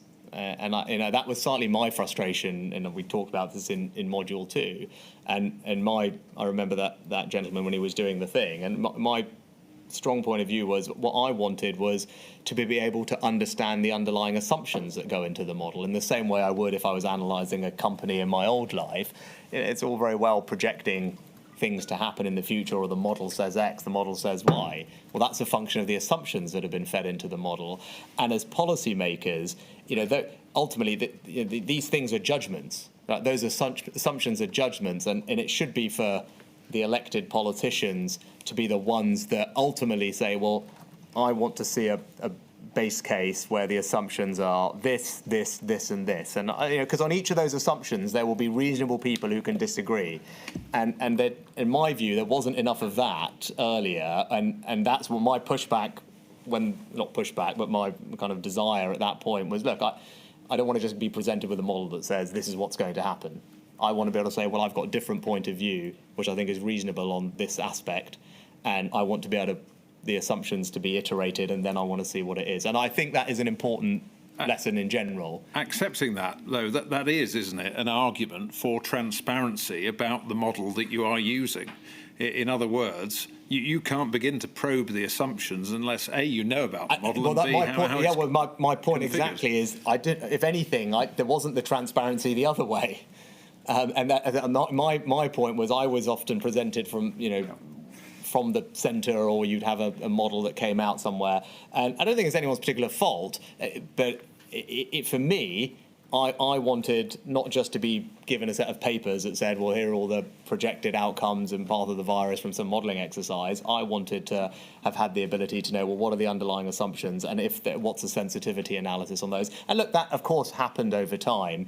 But as I said, I would probably wanted more of that earlier. And I think that would be helpful in the future. Well, can I pick that up then? Because I think you've already said that you viewed the establishment of the Covid-19 task force as being a good thing because it was a coordinating function through the Cabinet Office. We know that the Directorate General for Analysis was part of that. And our understanding of the Directorate General is that what it was doing was exactly what you've said. It was bringing together all of the assumptions and models of different departments and presenting them in a sort of snapshot that said, this is the range of opinion, this is where we are in terms of confidence, and laying that out. Did you find that a helpful approach? I from my recollection of it, was that it needed some, prodding and pushing on my end, and probably my officials, because I'd asked them to get it to do exactly that, rather than being presented with slightly more, here it is. I think it took a bit of iterating to kind of have that be the approach. And again, as I said, that's where the engine that was meant to pull stuff together was, but it was presenting the scenarios from memory. But I said it took a bit of prodding to get them to adopt that type of transparent approach on all the assumptions underlying what was being the assumptions underlying the output that was then in the slides. If you get to the point of the roadmap, by then things were starting to come together in that way, weren't they? In terms of, yes, I forget the exact date that the task force was created, but I think not to cover too much old ground, it definitely was a helpful thing. Okay. I mean, not least because again it's a small point, but I think Treasury is used to working with the centre, with the Cabinet Office and Number 10. I think that, even if there's not a formal structure, there's a lot of muscle memory about those three bits of government working together. DH is less used to that, probably institutionally, and that especially is why the task force function is so important, because it properly made sure everything was getting joined up at the centre. Okay, thank you. Can we move on to next topic, funding, and in particular devolved administration's funding? Now, helpfully, you've been both Chief Secretaries of the Treasury and Chancellor of the Exchequer, so you're probably well placed to answer my first question, which is essentially who makes these decisions on devolved administration funding? Is it the Chief Secretary of the Treasury or the Chancellor, or is all this done in conjunction in terms of the actual allocations? I think it's probably quite a broad question. In normal times, much of this is mechanical. Through the Barnett formula. Yes, which which is a big topic. But we're not getting into that topic, but there's a mechanical way in which funding for the devolved administrations is allocated according to a set of formulas, where when UK government, even in peacetime, has a regular budget, that will trigger a set of funding consequentials for Scotland, Wales and Northern Ireland according to this set formula, and that has been the case for a long time. Typically, the Chief Secretary to the Treasury deals with the DAs on a day-to-day, week-to-week basis. That wouldn't be the Chancellor, so I did that as CST, and that continued. So they're the primary person that has meetings with the finance ministers, the quadrilateral group. It's called Finance Ministers Quadrilateral, FMQs. They happen on a periodic basis, and again, it's out of the scope of this, so I'm jogging my memory out, but I vaguely remember as CST, I was having conversations with the various finance ministers about, there's always things that people are looking to tweak or improve about the various mechanisms that govern funding, borrowing between the DAs and UKG. So I remember having meetings like that on those issues during that time. Now, we know and we've heard evidence about how the usual funding frameworks were developed during the pandemic, the introduction of the Barnett Guarantee for the devolved administrations. I don't want to spend time with you going over ground we've covered with Mr. Barclay and others, but I just want to, given you've done both jobs, just pick up your view about a future framework, please, if we can.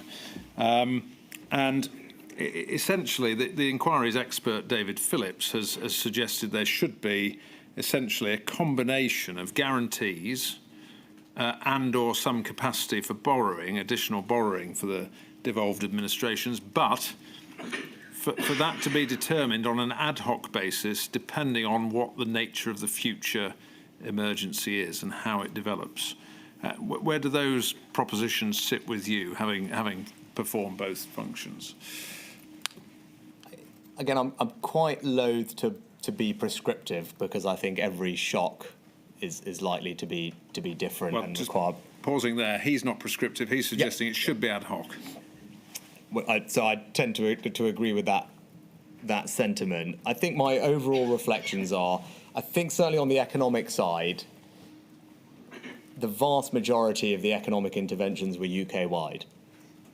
So I think it's just, of all the things we're likely to discuss today and tomorrow, with the exception of grants, all the other big economic interventions, universal credit, furlough, self-employed, all the loan schemes, statutory sick pay rebate scheme, all of those were UK-wide interventions. So I think that was a good thing. I think that was appreciated by devolved administrations, and there's lots of evidence from them about, I think, their appreciation for those and the reflection that they could not have delivered those themselves. It reflects the benefit of the UK government and having the benefit of the UK government balance sheet at times like this, because I think that would have been probably difficult otherwise.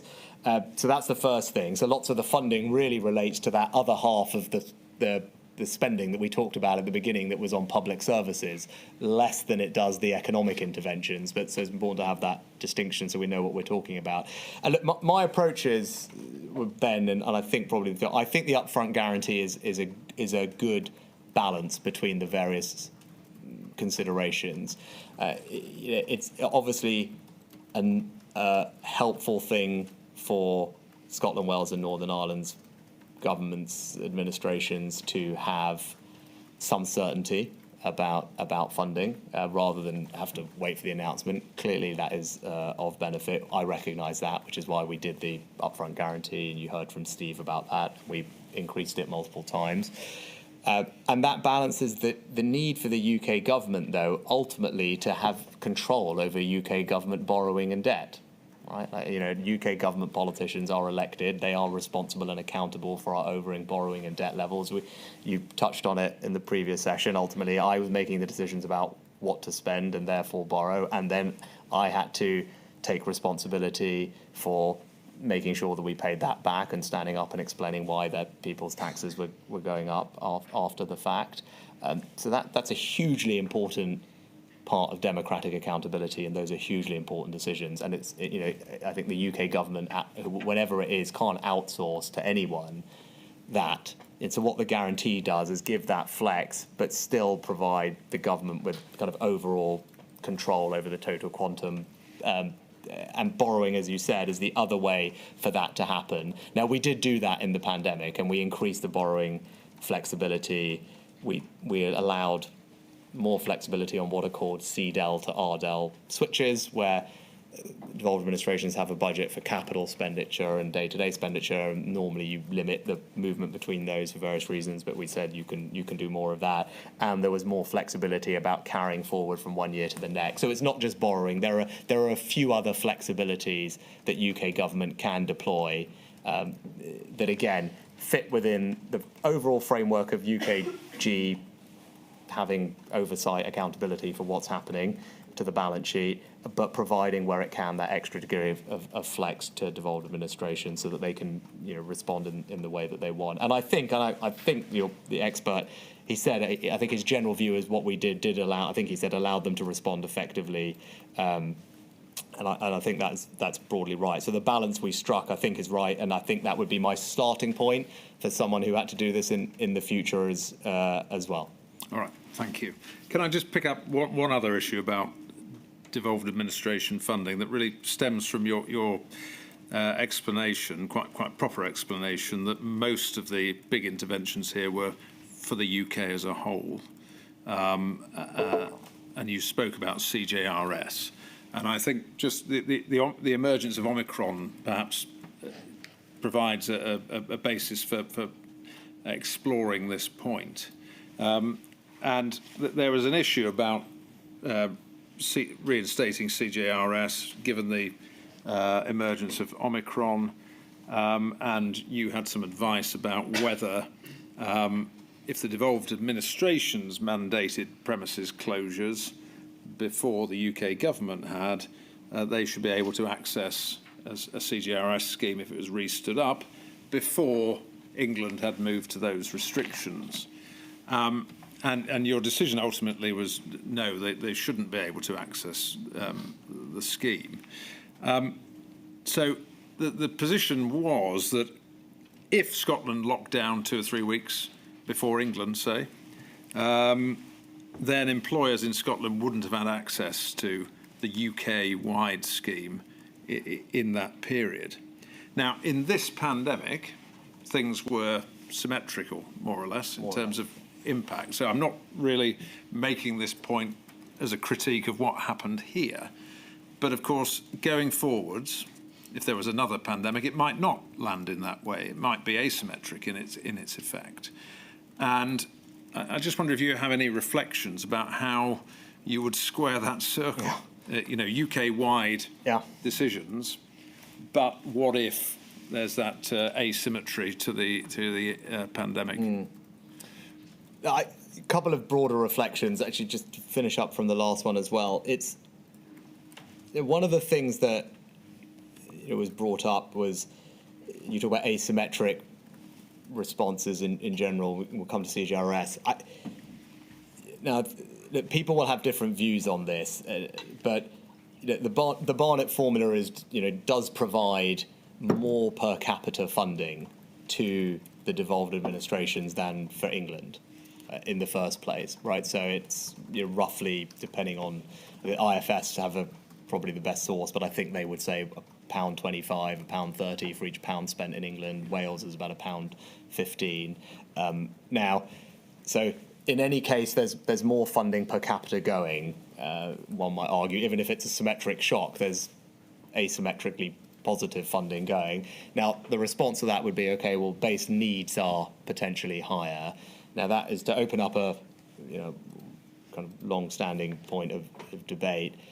Independent commissions in the past have assessed relative needs of the DAs, and although we're obviously not reopening the Barnett formula here, it's kind of relevant for thinking about this in the future. Now, the general sense is, and I say this generally and not to open up a huge can of worms, is I think generally from what and again, I'm a little bit out of date, I think generally the sense is that we've put a floor in for Wales, so the funding uplift roughly matches their extra need. So that's quite well matched. I think from memory there is a sense from the last time this was looked at is the funding that goes to Scotland is in excess of their measured need. Now, again, I haven't got the most up-to-date figures, so whoever's in this job is the starting position is there is the UK government, UK balance sheet is in any case allocating more money potentially than need in the first place because of the Barnett formula. So that is something that will in any case need to be thought about in any response about asymmetry and symmetry.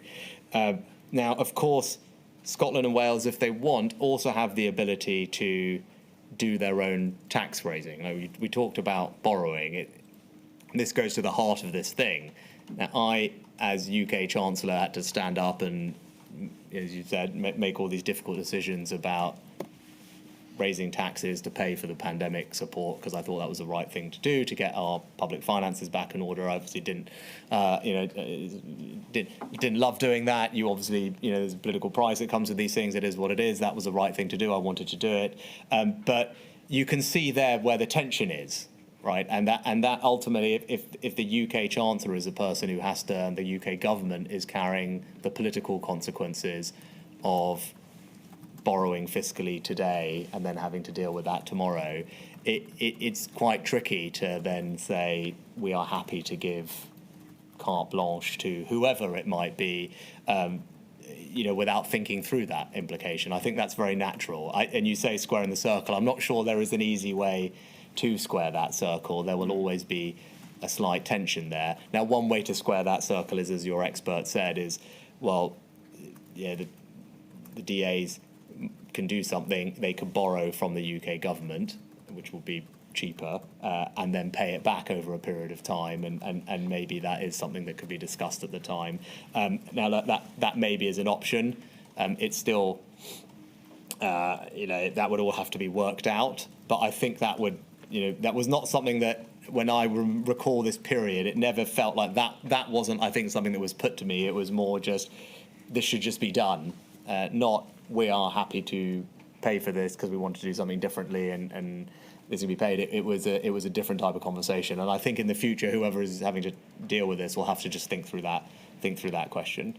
So I don't want to, for a moment, put words into your mouth, but really, I think you seem to be saying, retain flexibility, retain an ad hoc ability to respond to the particular emergency with a number of factors on the table, but you're making the point there's a lot lying behind this that also needs to be factored in. Yes, I think that's a good summary. And look, the UK government always has the ability to do things asymmetrically, and has done in lots of different, whether there's a bespoke case of a business in distress or something else. The UK government has always done that in all DAs and can do. I'd slightly differentiate between things that potentially are very open-ended, open-ended financial commitments that other people are making, that the UK government is, that would, anyone in any walk of life would treat those slightly differently to something that has a fixed cost. All right. Okay. Thank you very much. Can we move on then to the coronavirus job retention scheme as a topic, now moving into particular schemes, and just by way of context, the Treasury HMRC final evaluation concluded it was good value for money, with a positive net benefit to society of £50 billion. The economic output would have been 1.8% lower in 2021 without the scheme.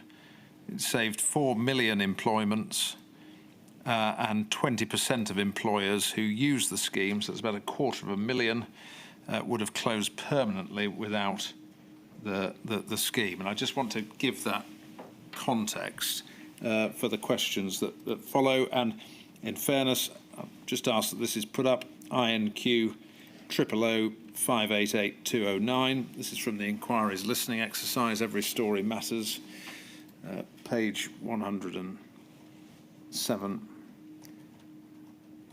This was about the extension, but it's making the point. I think the extension was a lifeline. It gave me peace of mind knowing I had some income coming in. So there has been generally positive evidence received by the inquiry about the scheme. Now, I think you mentioned this earlier, Mr. Sunak, but there's also evidence from our expert, Mike Brewer, that as a scheme, it also worked well in terms of reducing what could have been an increase in inequality because of its preservation of jobs. So we take all of that on board. Can I ask you about engagement? I think there was heavy consultation between the Treasury and the Trades Union Congress, is that right? About this scheme and standing it up, and with business indeed? Yes, not just the TUC, who we had, probably somewhat surprisingly, but we had a very good, close working relationship with Francis and with Kate throughout the pandemic, particularly at this phase, but also with the CBI, and obviously those were the two big organisations representing business, representing union labour. But beyond that, we were constantly talking to lots of other business groups as well, whether it was the BCC, the FSB, and in particular on furlough. I think the engagement, there was a lot of engagement, which I put in the evidence, but it's important, with all the various bodies of accounting and taxation, all of whom have acronyms that I don't immediately spring to mind, but Institute of Chartered Accountants and other things like that, because there was a lot of technical detail to get right. about the guidance and how it would work and what needed to be on the form and how people's payroll systems would interact with it. So, that degree of detail guidance that people don't always see was incredibly important. So, yeah, of course, there was TUC and CBI engagement, and that gets a lot of the probably headline attention. But actually, all those expert bodies and accounting firms that helped get the mechanisms, the guidance, the execution right, so this thing worked legally and operationally for businesses, it was equally important. Yeah. I mean, you talked about journalists who were waiting for it to fall over, but I mean, is that the point, that it was not just devising the scheme, but also making sure it worked, operationally it worked? Yeah, it worked operationally from a kind of IT perspective almost, but also just practically and administratively for businesses, and how the information they would need to provide, how their payroll systems worked, how HMRC could interact with everything it needed to. And so all those bits needed to. And instead, the kind of overall policy, once it was designed in one sense, was actually quite simple, and that was one of its appeals, I think. But then underneath that was a lot of detail that needed to be. And can I pick up on that point about simplicity in terms of design? We heard a lot about this from Dr. Tim Loynig, that he viewed one of the beauties of the scheme was that it was so simple, that was one of its great virtues, certainly when it was introduced in March 2020. And is that how you viewed it? Yeah, I think it will be a recurring theme, I would imagine, of today and tomorrow.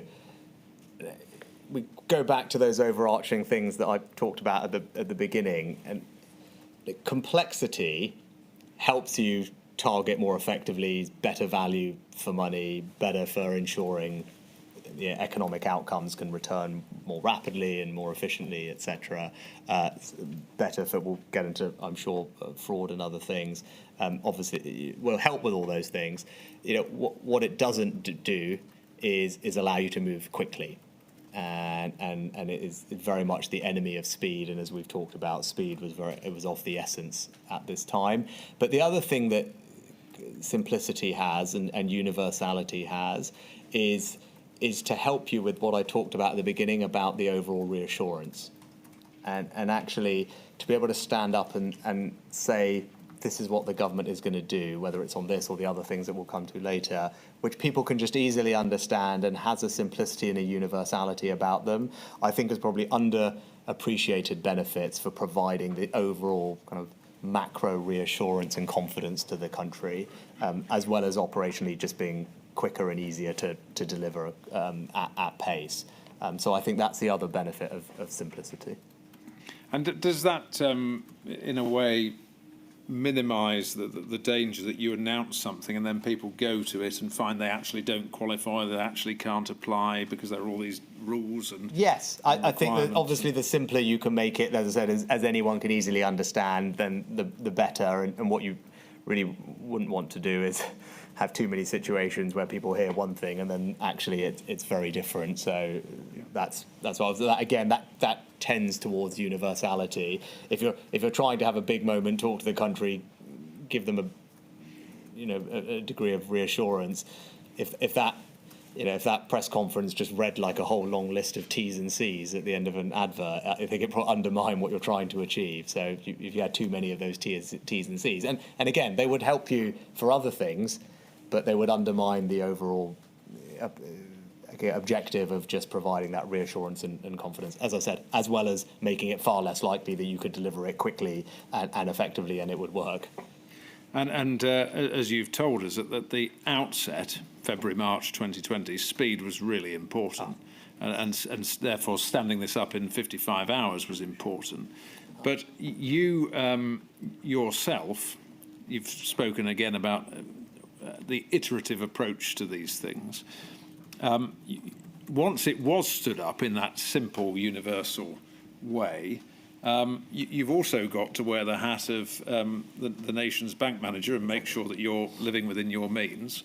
And did you yourself, or were you concerned to see, OK, we've stood this up, it's been stood up in a simple way, but can we actually now refine it as it goes to see if we can do some targeting and if we can make sure that it is targeted and therefore better value for money? Yeah, I mean, look, this is this is one of the great it's of kind of in my head, kind of quandaries. We spent an inordinate amount of time over the summer iterating a more targeted version of furlough, and hours and hours of work to do exactly that, on the basis then that we were moving to a different phase of the pandemic. We weren't anticipating second, third national lockdowns, etc., and trying to figure out how to do a more targeted version. Because of course, as you said, if there were ways to get help to the people we want, but minimise the cost and make it more economically targeted to help the recovery of economic activity, that would be preferable.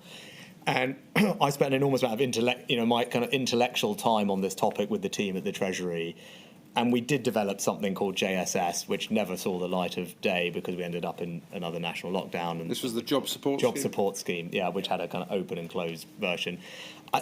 I know lots of people say, well, if you had better data, you can target, and I'm genuinely not convinced that even with better data, or reasonable better data that could now be collected, that it would be able to design an effective targeted version of this. Right. Well, can we hold that thought? Oh, fine. And because I really want to develop this and understand it, because I think you've spent a lot of time in the Treasury thinking about this and looking ahead. It's important it is considered. So, yes. But first of all, can we think about how you let's leave aside the practical difficulties and everything else, how you might think about targeting? I mean, yes. There are lots of different ways. You might think about what companies that are affected by MPIs. Or? There's kind of three main ways. One is sectors. So you can target by sector.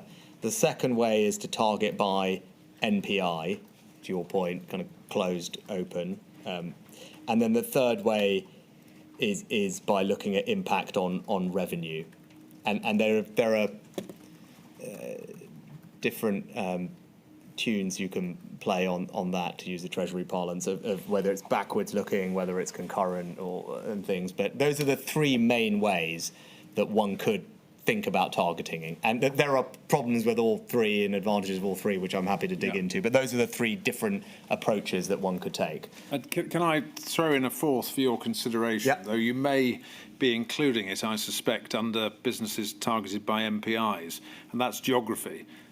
Yes, I'm including that in because obviously and I mean, this was the big module 2 discussion. I said, like, all of the geographic stuff in reflection did not feel like that was something that would necessarily be repeated, I don't think. But in any case, that is, yes, I put that in the MPI bucket. Yeah. Exactly. And so if I was going to say a fourth, it's slightly different. But those are the three, what I call target things. What we ended up doing is a form of targeting, but it's not quite targeting, which is what we did do is what we call tapering, which is changing the generosity of the support. So our answer to this question, having concluded, or my answer to the question, having concluded that there wasn't a way of targeting that I felt comfortable with, that I thought was right, we ended up doing what I called tapering, which is where we raised the cost to employers in a universal way of participating in the scheme, which has the indirect benefit of for those that don't really need it, it probably on the margin makes it more likely they don't use it as much because you've raised the cost to them, and that, I think, broadly worked quite well both times that we tapered out, and so that is said, it means that it's still universal, but it was the generosity of the scheme was designed in a different way to just raise the cost to employers, which helps target by self-selection in a way, at the cost of some people having a burden which for them might be a bit more difficult than you would like.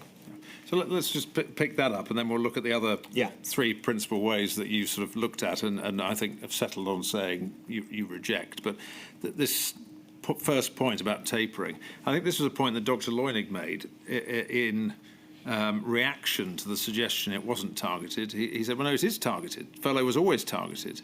because it's self-targeted in the sense that you assume that business wants to make money Yes. and it wants to make a profit. Otherwise, what's the point of being in business? So it's in the interests of employers to bring their staff back when they can and they can be profitable. Therefore, it is self-targeted in effect, yes. I mean, look, obviously, you are. I think Tim would agree with this.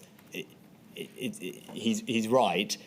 What you are doing is introducing something that alters the pure behavioural response of a business, because you know there's this other thing that you are doing, and on the margin that probably means that someone where the business could have absorbed a cost reasonably and just dealt with a bit of reduced demand, some of that cost is now shifted onto the taxpayer balance sheet.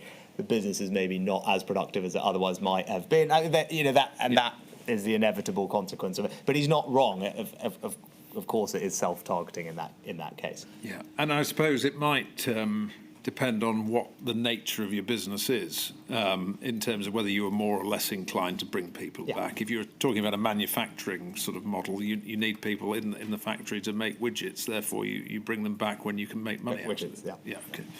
All right. So let's leave that there in terms of the extent to which it was targeted, and you've spoken about tapering. But let's look at the other options, because I really want to be forward-looking here. Yes. Yeah. Because next time someone else might say, "Well, could we target a scheme?"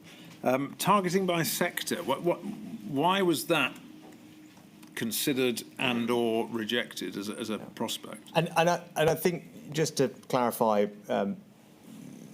We said previously, I don't necessarily reject them. That's probably too strong a word.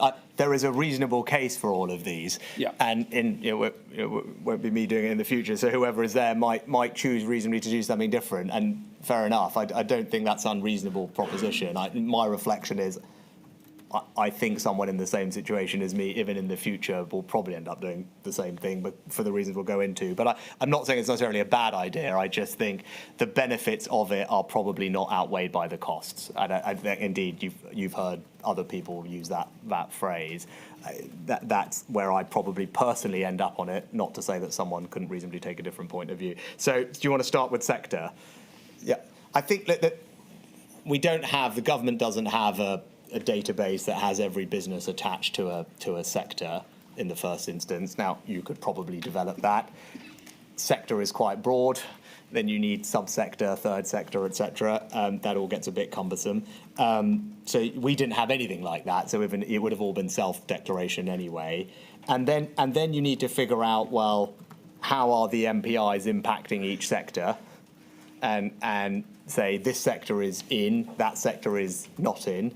And sure, easy, restaurants closed, great. Well, if your sector is hospitality, subsector is restaurant, tick.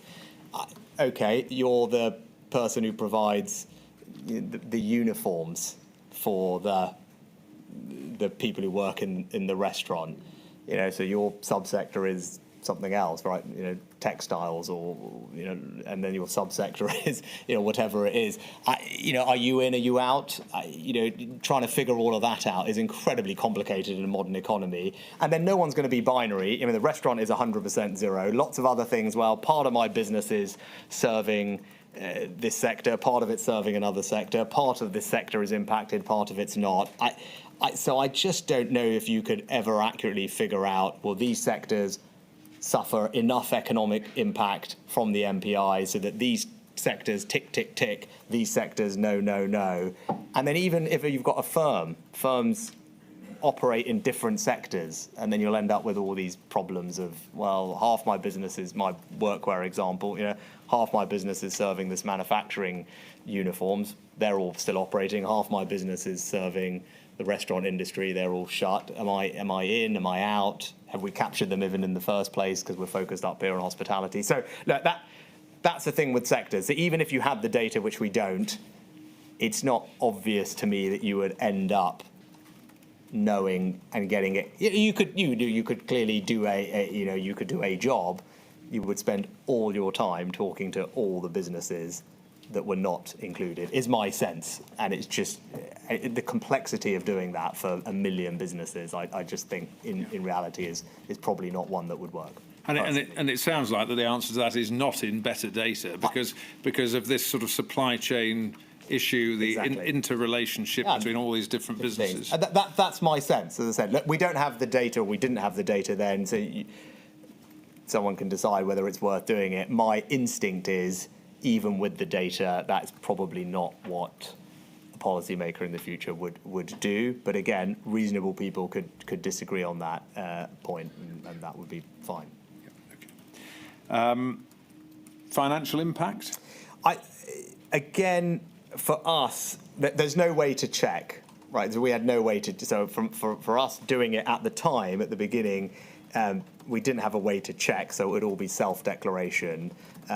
What we did have was only for VAT-rated businesses, which have to provide that information. But just pausing there, Mr. Sunak, we've heard some evidence, I think, that the threshold is about somewhere in the 90,000s, yeah, 95, I think. From memory, yeah. So a lot of businesses who lots of small businesses were not registered for VAT. I think 40-something, that seems a high number, but a large chunk of the businesses that use furlough were not VAT registered, I think. So again, you had no way to verify anyway on that data. We'll probably get into it on some of the future things. Now, look, in general, I think it would be a good thing for the government to have more regular income data. We'll get onto it for self-employed and for businesses. That is now happening through making tax digital. So again, not everybody loves that, but that's a good starting point for having more regular revenue data collected. So you would probably have some of that. The issue is there's two different things. One is if it's backwards looking, or is it contemporaneous with what's happening and then picked up in the future, it can create some quite odd behavioural incentives. So you're saying we're going to give you support if your revenue is low, and then you'd have to think through whether economically that is a sensible thing. Now, clearly for some people it's fine because you've shut them down, the revenue is zero, nothing you can do about it. But for the people who could, if they innovated or iterated, you'd want them to produce. And I take Tim's point. Tim would agree with this. We saw this improve over the pandemic. Right at the beginning, everyone just hunkered down, shut down, and we then spent time saying, well, hang on, actually the rules allow you to do this type of activity, or you can shift your business from doing sit-in to delivery and takeout. Like, you want that type of economic activity to happen, and so having things that kind of reward almost not having that revenue would behaviourally worry me a little bit. And then if you were setting thresholds, which ultimately we did for SAYS, you inevitably get the question, well, how much revenue decline is enough to qualify for the thing? Which again, you'll just have to pick a thing. It won't be perfect, and people have revenue declines for MPI related reasons. Some people have revenue declines for non-MPI related reasons, so it's not perfect anyway. But I think, and operationally, doing all of that would be fiddly. Verifying it would be fiddly, and then the behavioural reaction to it would be something to think about. Again, none of this is in. You could do a version of this. Yeah. It would not be an unreasonable approach to take. Like, these are not binary yes or no things. Again, it's complex and it's imperfect. So you're just switching one degree of imperfection for another, and you're losing the universality and speed, and therefore you just have to weigh those things up. And then MPIs is the third. Yes, MPIs is the third. But just before we come on to that, just a point that I'll just put to you now. But also, you've spoken about how rapidly developing this pandemic was and changing over time. Is that an argument against targeting of the sorts we've discussed and we'll go on to discuss? Because you might have to change the targets. Well, it's a moving target, in other words. Well, and that was our experience over the summer and the autumn, where we actually designed a targeted scheme, and then as the health situation deteriorated and we ended up anyway with a national lockdown, it didn't make sense to do that, and we went back to the original CJRS. And that goes to the third bucket, actually, which is the MPI one, which is exactly to your point. The issue with that is it slightly is the same set of issues we discussed with the sector-based approach. Is, okay, MPI shuts down a nightclub, or it shuts down a hospitality or large event. That's fine. But all those businesses have a supply chain behind them, and how then you end up in the same place. and it's pretty binary there. Which is what JSS was. It was, if you're closed, then fine. But then we had an open version, so we had a kind of softer version. It wasn't if you were, because for everyone else, where that was the supply chain business was still going to get some support, but they were going to get less support than someone who was totally closed. And that's where we ended up. And we never introduced that scheme. It's the best we could do. But even then, I tell you, the amount of hours we spent, days of trying to figure out how we would detail the guidance for what businesses is closed, because part of the business was closed. The garden centres, I think, were kind of case in point, and that the cafe bit of it was closed, but the garden centre bit was open, things like that. So even there, we were trying to work through all this detailed guidance, and it was not going to be easy to deliver in practice. I don't think. And on the geographic side, again, it sounds simple, but lots of businesses that were not in that geographic area that was subject to the MPIs would be impacted by them because they'll be part of a supply chain, and trying to pick all of that up would be, well, you would lose it if it was geographically concentrated. It would work for a certain group of businesses, but then it would miss lots of others too. So, again, none of these are unreasonable. We ended up developing one. Because your overall point was right, and I cared about trying to figure out if there was a better way to do this. Is there a more targeted way that would save us money and help economic activity return? And so we developed one the best we could. As I said, it's not obvious to me the benefits of doing any of these things outweighs the costs. When you've got tapering that's a kind of different way to do something similar. Can I just pick up with you a few other Yes. Potential design points? I think more for a future emergency than for COVID. They've emerged in the evidence, and just would appreciate your reflections on them. One came from Dr. Tim Loynig again, which was the proposition that you should publish from the outset a list of recipients of the furlough. I think that is not unreasonable. We did that later on. I think in November we introduced that, and I think next time around you could do that from the beginning. I'm trying to think why people might not like that, but I think we did it in general because at least employees then knew. And this is one way of combating fraud, which in any case in the overall scheme, fraud was much lower than people thought and in line with other government programmes developed in peacetime. But again, the employees, notifying employees that they've been furloughed, them seeing the employer, it all just helps with that to make sure that there isn't fraud there. So that would be not an unreasonable thing to do from the beginning. And is there another point that it might discourage companies that don't really need the money at all? They're just making... Yes, and I think Tim spoke about this. There were obviously a set of companies that made a decision that they were going to pay the money back because things turned out better for them than they thought it would be, and it's enormously to their credit that they did that. And saying, lots of people want to have a go at business lots of the times. Those businesses that did that deserve, praise and gratitude. They didn't have to do that. Lots didn't, but they did. And as you said, country's bank manager, I'm grateful that they did. Having part-time furlough from the outset in a future emergency? I think, again, reasonable people could disagree on this. It's quite hard to police. And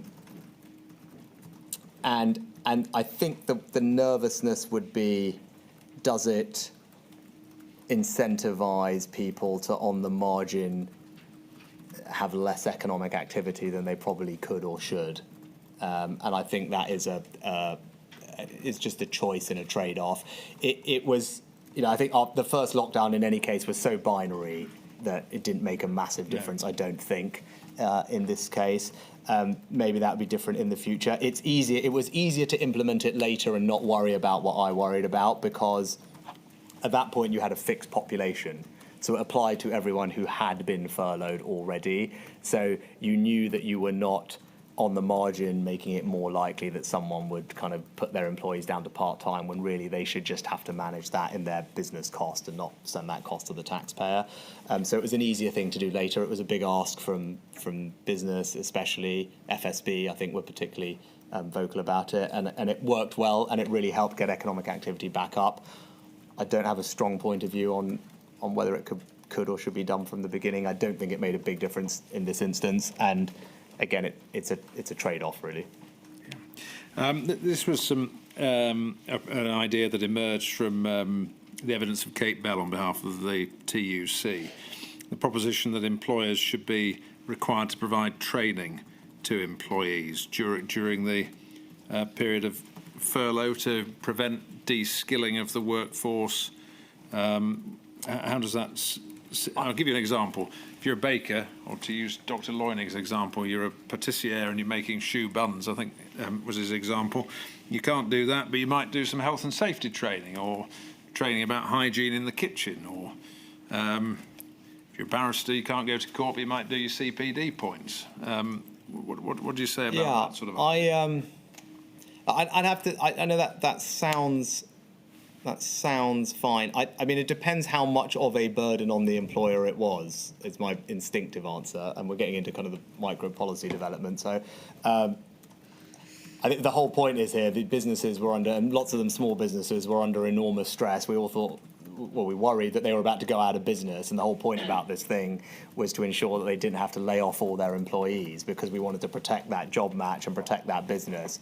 So if you're saying to that small restaurant or cafe that shut down, like, by the way, you still have to pay your rent, and we're going to help you with some grants over there and a loan over there, but you've still got a lot of costs that you're grappling with, and you're not operating, and we've done the furlough thing, but you have to now spend, that would be an extra cost effectively that you're putting on the business. And I think you would just have to think through that. If the whole point is you're worried about the business going out of business, then you probably say, let me keep you alive, rather than figure out if any extra costs. Although in principle, clearly, if you've got the time, it feels like a sensible thing to do. I think there has been some survey evidence that suggests that something like 40% of people, it was in your evidence somewhere, or maybe it's in my evidence, I think something like 40% of people did actually undertake some type of training whilst they were furloughed. And obviously now with all the AI tools that we have, it's quite easy for people to do lots of things online and free, and they'd have the time to do that. I'm not sure about putting an obligation on the business necessarily would serve the ultimate aim of trying to protect the business and the job. The scheme allowed people to take on work for another employer. So if you were furloughed, you could work for another business. Do you think... I mean, which presumably is a good thing in terms of churn in the labour market. People might find a different job they're actually better at or better suited to, and they could move on. Do you think that was well enough publicised, this ability to work elsewhere? To be perfectly honest, I don't have a strong recollection of that particular policy and how we communicated it, or how it worked, or how well taken up it was. You have to forgive me. No, not at all. Can I just pick up one other thought that's emerged, and then we'll take the lunch break. This came from Dr. Brewer, one of the inquiry's experts, and has been picked up in the evidence. The idea that you could have a right to request furlough, and the point Dr. Brewer was making was that whether an employee was furloughed or not was a decision for their employer. So they may not want to lose their job, they may not want to be made redundant. If they were made redundant, then they fell into universal credit and welfare, and comparatively that could be quite a significant fall in income. Not their fault, is the point he was making. So that there should be a right for them not to demand that they're kept on, but to at least request through a process that they be kept on through furlough. I think that is... I'd have to think a little bit more about that. I mean, probably instinctively, I'm not sure that's what I would do, not least because, especially if you're going to put, as we did, the tapering requirements on employers, where they would have to contribute more, then having someone kind of be able to force their employers, because then you are effectively forcing them to keep you on, not full-time, but at a cost. That seems a bit tricky, right? Those two things then work against each other. And I think ultimately it's, the employer's the one that is making the decisions about their workforce, the government forcing them to make those decisions. That doesn't strike me as being quite the right approach. And as I said, would make any type of employer contributions and tapering much harder to defend, and make it more likely then that people are just let go, which I think it would not be the outcome that we wanted. Thank you. Well, Mr. Sunak, I'll leave it there. After the lunch break, what I want to pick up on CJRS is the approach in the autumn of 2020 when JSS was shelved and furlough was extended. So we'll pick that up as an issue after lunch, if we may, my lady. And we're not very far behind my plan. So we're slightly behind, but that's my fault, not yours. But we'll make it up this afternoon. Thank you very much. I shall return at 2 o'clock. All rise.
That's right. Lady. Mr. Sunak, can we pick up, as I said we would, the position in the autumn of 2020 with the decision to extend the job retention scheme and not to implement the job support scheme open and closed? We understand that the furlough scheme, job retention scheme, was due to end on the 31st of October 2020, to give some context, and was then going to be replaced by the job support scheme as part of the winding down of furlough, essentially. That was the economic planning, if you like, working up the job support scheme whilst looking to end the job retention scheme. But in terms of the health picture, I think, as your statement acknowledges, in that autumn, so September, early September onwards, there were various contingencies being worked up in Whitehall in terms of the health position. Is that right? One of which was the potential towards a further national lockdown if infection rates continue to increase. Yes, I think that's a fair summary. We went into the design process for JSS on the basis of the initial roadmap exit plan that had been developed, and then I think the tiering system that was put in place. So JSS was very much designed for that world. I think, as I alluded in the statement, we always knew that there was uncertainty around the potential spread and path of the virus. So I'm sure during that period, and there were discussions we had, knowing that might be an option that would have to be brought back if it went a particular way. So that was always there, and then ultimately, as the health situation deteriorated and